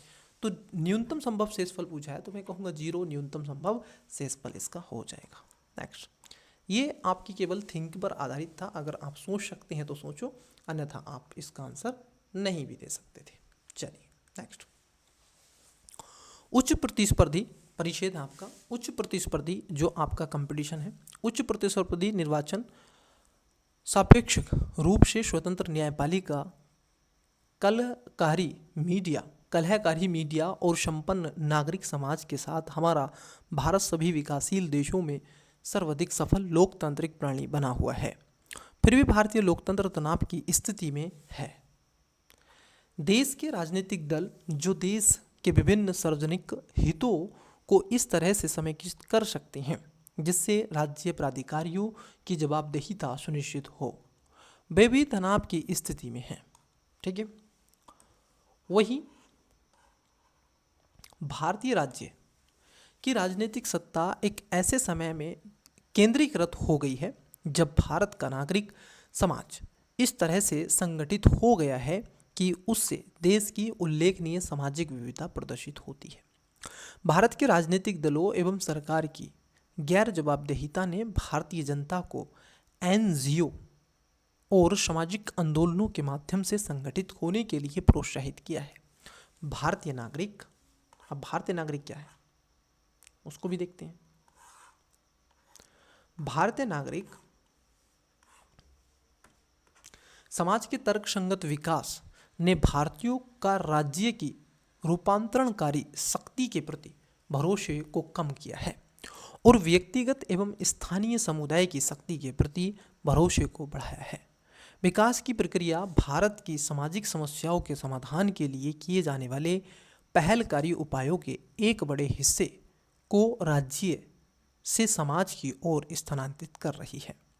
भारतीय समाज में संगठित विभिन्न हित जिन्हें राज्य के विभिन्न संस्थान समायोजित करेंगे, नई सहस्त्राब्दी में भारतीय राज्य व्यवस्था इसी प्रमुख समस्या का समाधान या फिर सामना कर रही है। ठीक है, समाधान नहीं, सामना कर रही है। अब पूछा गया आपसे क्वेश्चन आपकी स्क्रीन पर, देखिए क्वेश्चन क्या है। लेखक ऐसा क्यों कह रहा है? यद्यपि भारत में एक सफल लोकतांत्रिक प्रणाली मौजूद है, लेकिन फिर भी भारतीय लोकतंत्र तनाव की स्थिति में है। क्यों? क्योंकि मीडिया एक है ना, वो किस तरीके से, तो पहला है राजनीतिक दल और सरकारी संस्थान समाज की अपेक्षाओं को पूरा करने में असफल रह रहे हैं, और यदि वो सफल होते तो वो वास्तव से काम करते। ठीक है, ये बात सही है, क्योंकि असफल है अभी तो ये बातें हो रही है। दूसरा है कि भारत में नागरिक समाज की लामबंदी राजनीतिक व्यवस्था के समक्ष एक गंभीर चुनौती पेश करती है। नहीं, भारतीय नागरिक समाज की लामबंदी और राजनीतिक व्यवस्था के प्रति एक कोई गंभीर चुनौती पेश नहीं कर रहे हैं, ऐसी बात ही नहीं की गई। इसका करेक्ट आंसर हो जाएगा। नेक्स्ट क्वेश्चन में कह रहे हैं आपसे, भारत में नागरिक समाज के विकास का अभिभाव किस ओर अग्रसर है? मतलब कि जो समाज है, नागरिक समाज, वो विकास किसकी तरफ जा रहा है? पहला ए में कह रहे हैं कि उन सामाजिक आंदोलनों की ओर जो समाज के हलचल पैदा करते हैं, मतलब कि वह हैं जो समाज में हलचल पैदा कर रहे हैं। ठीक है। बी में कह रहे हैं राजनीतिक दलों और सरकारी संस्थाओं के समक्ष चुनौती प्रस्तुत करने वाले खतरों में वृद्धि की ओर। सी इस बात का संकेत देना कि यहाँ तक कि राजनीतिक दलों की उपयोगिता का भी समाज में विरोध किया जा सकता है। और डी में कह रहे हैं कि अपने विकास के लिए राज्य पर निर्भर होने की अपेक्षा समाज स्वयं अधिक विश्वसनीय हो गया है। देखो, फिर से मैं बता रहा हूँ आपको कि नागरिक समाज के विकास के अभिभाव किस ओर अग्रसर हो रहे हैं। क्यों हो रहे हैं? क्योंकि अपने विकास के लिए राज्य भर निर्भर होने की अपेक्षा समाज स्वयं अधिक विश्वस्त क्या हो गया है, तो इसलिए वो अग्रसर जा रहा है। समाज के विकास में अभिभाव होता है, और समाज का विकास क्या है? जब समाज केंद्र में आ जाता है तब। भारत में नागरिक समाज की लहर आने के साथ ही राजनीतिक व्यवस्था के समक्ष कौन सी संभावित चुनौतियां उत्पन्न हुई हैं? बताओ कौन कौन सी। पहला है, कुछ आप देखोगे सुनिश्चित एनजीओ और सामाजिक आंदोलनों द्वारा उठाई गई मांगों से निपटना। एक ये चुनौती तो हम नहीं कहेंगे। बी में कह रहे हैं कि उन संस्थानों की यथा स्थिति को बनाए रखना जिन्हें सामाजिक आंदोलनों द्वारा चुनौती दी गई। नहीं, ये बात ही नहीं की कि उसमें चुनौती दी गई है कि नहीं। सी में कह रहे हैं आपसे एक विविधतापूर्ण संगठित समाज की मांग एवं हितों को बनाए रखना, या फिर राजनीतिक व्यवस्था और राज्य पर समाज के विश्वास को पुनः हासिल करना। देखिए, इसका जो करेक्ट आंसर होगा ऑप्शन नंबर आप देखोगे सी होगा, क्योंकि एक विविधतापूर्ण संगठित समाज की मांग एवं हितों को बनाए रखने में महत्वपूर्ण भूमिका निभाता है। चलिए नेक्स्ट क्वेश्चन देखते हैं। क्वेश्चन है आपका 51, और ये क्वेश्चन आपसे 2024 की परीक्षा में, 23 की परीक्षा में यहाँ से क्वेश्चन आ रहा है। देखिए क्वेश्चन क्या है, रिमाइंडर पर है, रिमाइंडर थ्योरम पर। जब आप नंबर सिस्टम पढ़ते हैं तो उसमें आपका ये क्वेश्चन आता है। क्वेश्चन क्या है, ये कह रहे हैं 93 इंटू मतलब कि 93 इंटू 94 इंटू 95 96 और 97 एंड 98 को आप क्या कर रहे हैं 105 से विभाजित करते हैं, तो रिमाइंडर क्या आएगा। आइए देखते हैं रिमाइंडर। देखिए कैसे निकालेंगे, यहाँ पर लिख लेते हैं नंबर को।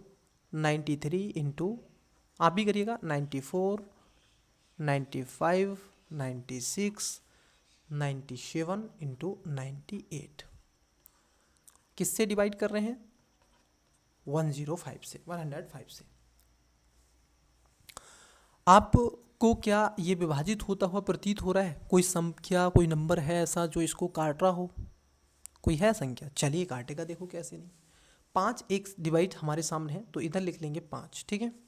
5 से हम काटें तो 5 देखो, 5 दूनी 10 और 5 ही का ना 5 कटा। ऊपर 5 से कटेगा, जी हाँ ये कटेगा, देखो 5 ही का ना 5, 4 बचा, 5 नम 45, 19 पंजे 95, ठीक है। अब हमारे पास में बचा 21। क्या 21 का कोई गुणनखंड है जो ऐसा जो इसको काट सके? है, जी हाँ। 3 से काटेंगे हम, 3 से काटेंगे हम, बिल्कुल काटेंगे। किससे? 3 से। तो 3 से काटो, 3 सत्ते 21, 3 तिया 9 और 3 दूनी 6।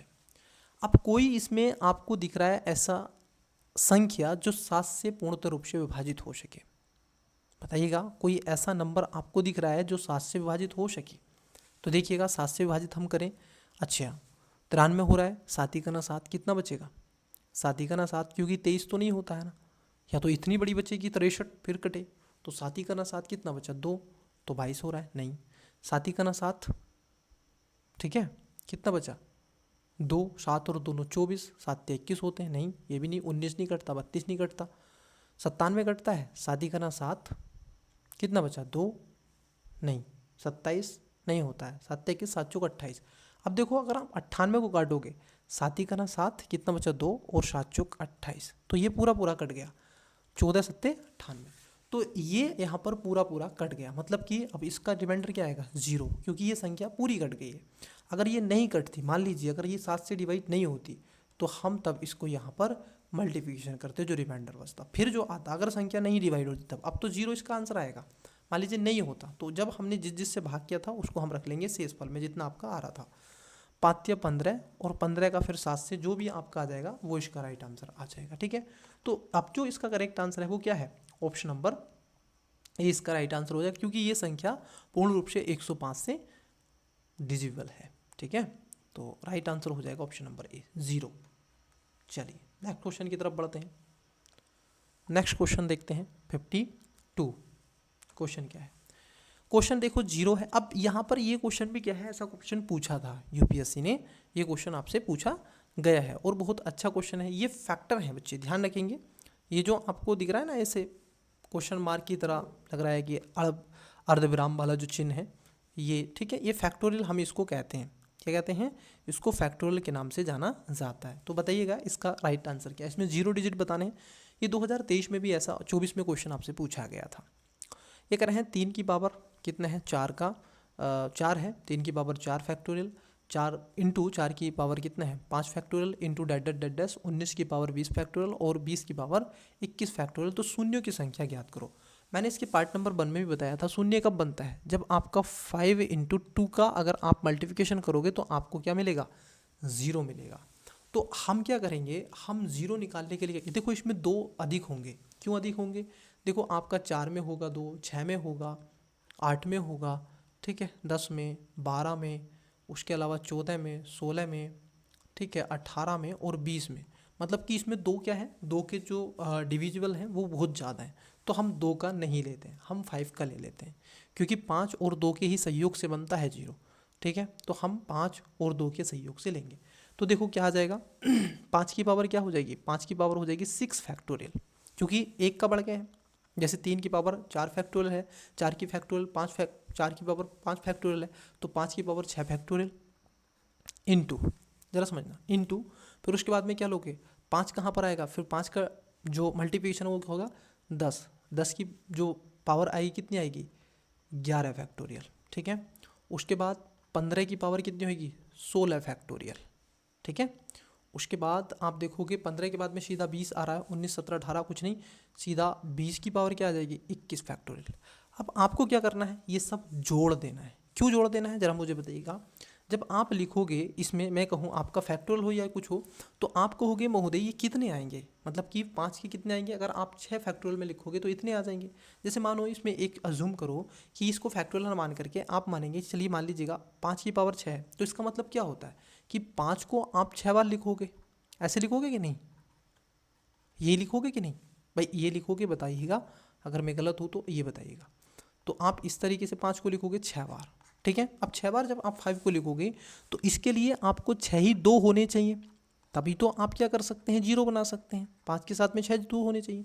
तो हम क्या कर रहे हैं यहाँ पे, अब इसके जो फैक्टोरियल है, क्योंकि इतनी बार लिखोगे तो इतने ही 0 बनाएगा, ऐसा नहीं है बहुत सारे 0 बना देगा। 5 है तो 5 और 10 से एक ही 0 बनेगा। तो 5 जो है 6 अगर बार लिख रहे हो तो ये 6 ही 0 बनाएंगे।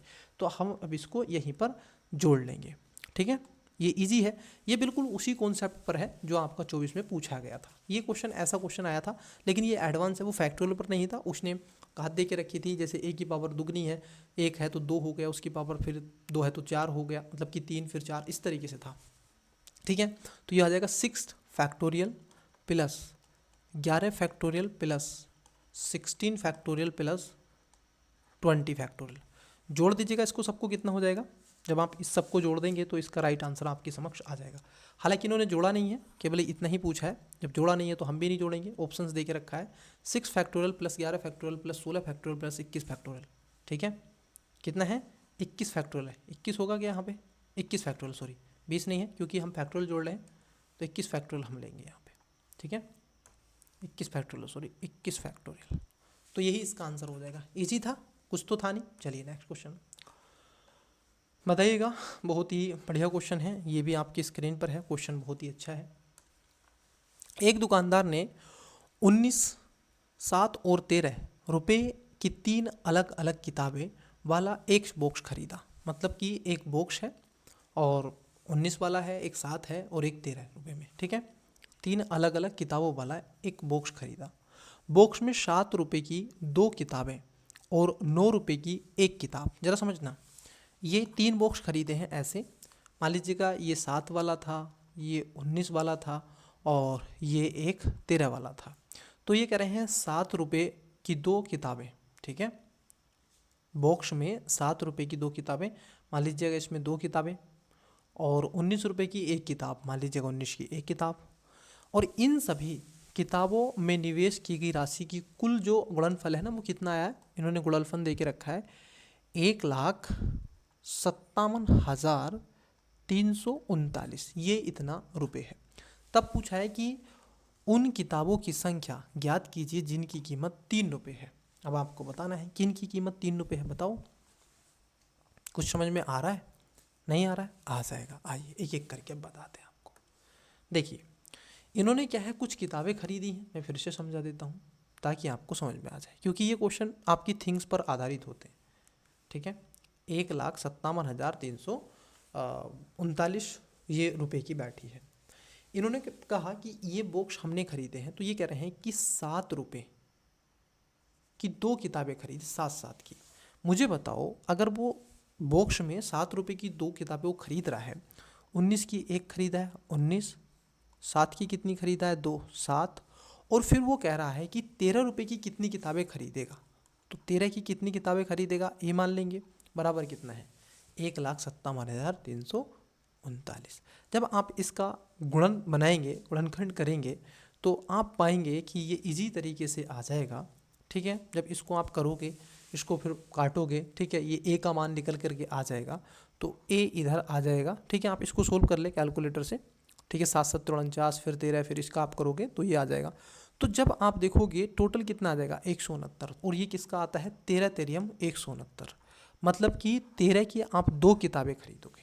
जब आप इसको करोगे ना और फिर इसमें से घटाओगे तो 69 बचेगा, तो 13 तेरह में 169, मतलब कि आप क्या करोगे 13 13 की 2 किताबें खरीदोगे। इसको आप कर लें 7 7 49 फिर 13, फिर इसका ये में करें फिर 19 में, फिर इसमें से घटाएं तो कितना बचेगा, ए का मान आ जाएगा आपका, ठीक है। इसमें से घटाना ही आपको 1,57,339 में से, ठीक है। तो 2 आ गई किताबें 13 13 की। वैसे ही नेक्स्ट क्वेश्चन है, एक संख्या n को 19 से विभाजित किया जाता है तो शेषफल ज्ञात कीजिए। अब देखो यहाँ पर क्या है, आपके n के मान दे के रखे हुए हैं, ठीक है। n बराबर ये मान दे दिया है। अब आपको अजूम नहीं करना है n का क्या होगा, अब आपको क्या है ये 19 से विभाजित करना है। तो आप क्या करोगे यहाँ पे, इसको 19 से विभाजित, इसको 19 से विभाजित, इसको 19 से विभाजित, इसको 19 से विभाजित। अब देखो यहाँ पर 64 है, फिर या तो आप यहाँ पर संख्या लिख लें फिर, ठीक है भैया, आप संख्या लिख लें, ठीक है। हम 365 लिख लेंगे, फिर 66 लिख लेंगे, फिर इस तरीके से आप संख्या लिख लें। लेकिन आपको कुछ यहाँ पर मिलेगा, कुछ यहाँ पर आपको मिलेगा। देखो कैसे, जब आप 362 को 19 से विभाजित करोगे तो देखो कैसे, ज़रा समझना, मैं आपको समझा देता हूँ। 362 को आप 19 से विभाजित करो, कितना आएगा ज़रा समझना, कितना आएगा। यहाँ पर आपका 19 दूनी होते हैं 38, ठीक है। 19 दूनी कितने होते हैं 38, तो 19 का ना 19 कर लेते हैं, ठीक है। 19 दूनी 38 ज़्यादा हो जाएगा 2, तो ये आ जाएगा आपका कितना 17। 19 का ना 19 6 में से ही जाएगा, तो एक 17, ठीक है, 17 बचेगा। फिर उसके बाद में 2 ले लेंगे 72। अब आपको जब आप करोगे 172 है ना, तो 19 से आप इसको भाग करें, किसको 172 को, कितनी बार जा रहा है बताइएगा। 19 दूनी 38, 19 ते 57, ये अगर हम देखें 7 बार, 19 सत्ते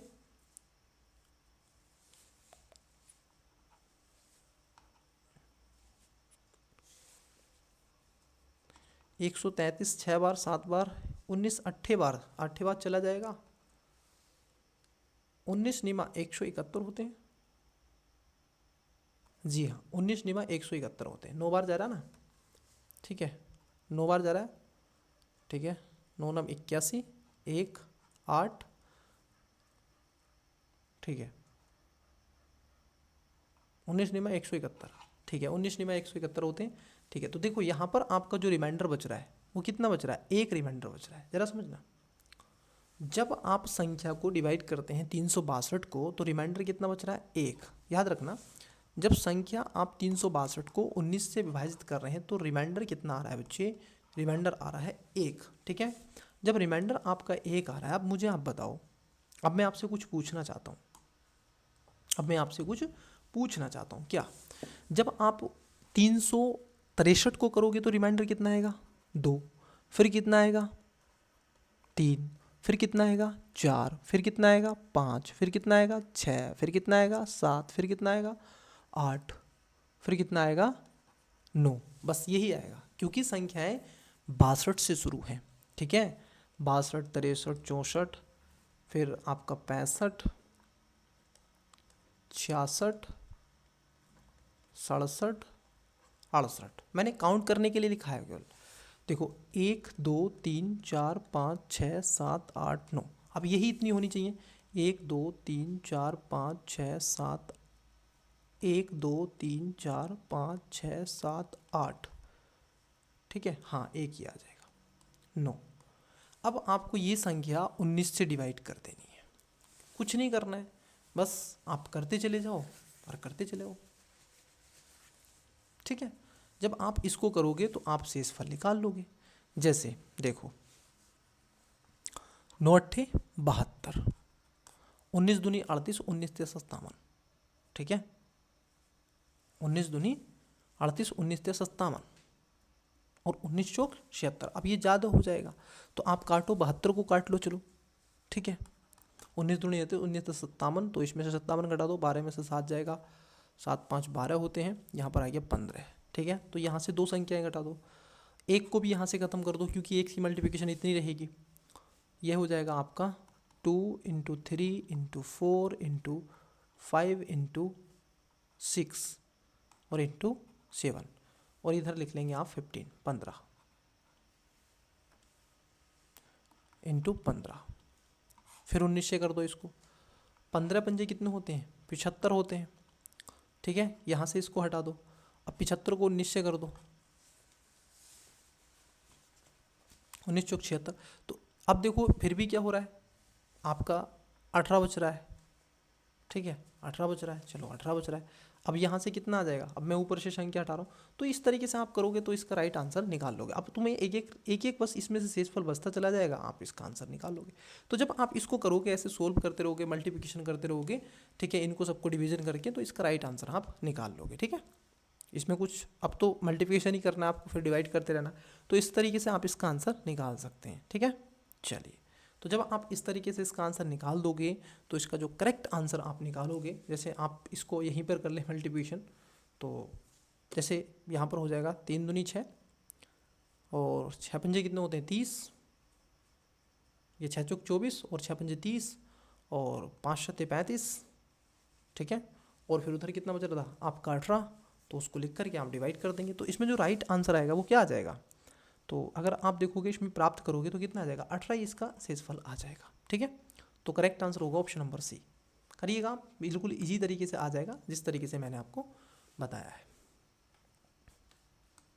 ये इसका एक अच्छा तरीका। अब आपको एक एक संख्या नहीं, एक को डिवाइड करके पता कर लिया कि इसमें शेषफल कितना है। तो पहले में शेषफल 1 बच रहा है, दूसरे में 2 बचेगा, फिर 3, फिर 4, फिर 5, फिर 6, फिर 7, इस तरीके से 9 तक पड़ेगा। 1 2 1 into 2 into 3 into 4 into 5 into 6 into 7 into 8 into 9। ठीक है, और फिर उसको डिवाइड कर देंगे 19 से, तो आपका राइट आंसर आ जाएगा। बताइएगा, आज की क्लास का मैं लास्ट क्वेश्चन लेता हूँ। ठीक है, एक पार्ट और लूँगा। थोड़ा सा है क्या है कि मेरी तबीयत एक्चुअली सही नहीं है वास्तव में, तो ये है, अन्यथा मैं इसको अभी क्लास को आपके साथ में डिस्कस करता। देखो कोण पूछा है, जैसे कि आपको पता है जब टाइम पूछा था तो मैंने आपको टाइम को रिलेटेड करके एक लिखवाया था 2/11 h इंटू 30 प्लस जो कोण होता है, ये था टाइम का। अब आपसे पूछ रहा है किसका, कोण का, मतलब कि जो आपका थीटा है, कोण कितने डिग्री का बनता है, तो उसमें लिखते हैं h into 30।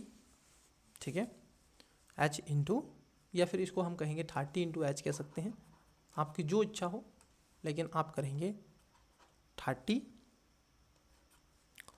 Into H minus कितना हो जाएगा 11/2 और m, क्योंकि कुछ मिनट भी दे देता है ना जैसे। तो अब देखो h आपका घंटे है और मिनट किस देगा, जैसे इसमें रखेंगे इसको और करेंगे। देखो सोल्व, ये कह रहा है 5:25। घड़ी जब 5:25 दिखाती है तो मिनट की सुई और घंटे की सुई के बीच का कोण क्या है, तो कोण ज्ञात करना है। इजी है, इजी है कि नहीं। देखो कोण दिखाना है आपको, हटाइए इसको, लिख लीजिएगा ये दोनों। ठीक है, और रिवीजन हो रहा है तो बहुत ही बेटर है। चलिएगा रखते हैं फिर मान। कोण पूछा है आपसे सर, तो कोण हमसे पूछा गया है तो हम कहेंगे आपसे 30 कितना है 5 माइनस 11/2 कितना है 25। गॉट इट, ये हो जाएगा आपका 3 पंजे 15, 150 माइनस ये हो जाएगा 25। ठीक है, अब या तो आप क्या कर लें, इसको डिवाइड कर दें 12.5 कर दें, या फिर आप इसको मल्टीप्लिकेशन कर ले ऊपर, तो कितना हो जाएगा, इसको अगर मल्टीप्लिकेशन करोगे आप तो इसको यहीं पे कर दे 12.5। ठीक है, 5 से कर दो, 5 ही का ना, 11 पंजे 55 का 5, हाँ से लगे 5, और ये हो जाएगा 11 दूनी 22 और 5 27 का 7, हाँ से लगे 2, और फिर हो जाएगा 11 का ना 11, और फिर उसके बाद में 2 कितना हो गया 11 और 2 13, 137.5। और जब आप 150 में से 137.5 घटाओगे तो ये आ जाएगा 9, कितना आ जाएगा 2, और उसके बाद में यहाँ पर बचा क्योंकि ये हो जाएगा 14। ओके, ये बचेगा 4 1 12, तो 12 कुछ इसमें आना चाहिए था, 12.8 का ये कोण आपकी बनाएगी घड़ी। ठीक है, तो इसका जो करेक्ट आंसर हो जाएगा ऑप्शन नंबर सी इसका राइट आंसर हो जाएगा। ठीक है, चलिए, तो ये था आज की क्लास का आपका लास्ट क्वेश्चन। ठीक है, इसका एक और पार्ट हम करेंगे क्योंकि मेरी तबीयत थोड़ी सी ठीक नहीं है, इसलिए मैंने इसके 3 पार्ट किए, अन्यथा मैं इसके 2 ही पार्ट करता, नहीं तो एक में कवर करने का मेरा मकसद था। ठीक है, तो चलिए थोड़ा सा ध्यान रखिएगा, और यदि चैनल पर पहली बार आए हैं तो सब्सक्राइब भी कर लीजिएगा, शेयर कर दीजिएगा वीडियो को। ठीक है, और बताइएगा आप भारत के किस कोने से इस वीडियो को देख रहे हैं क्लास को। चलिए मिलते हैं आपसे इसके पार्ट नंबर 2 में, तब तक के लिए all the best, bye. Revision करते चलिएगा बट। ठीक है, चलिए।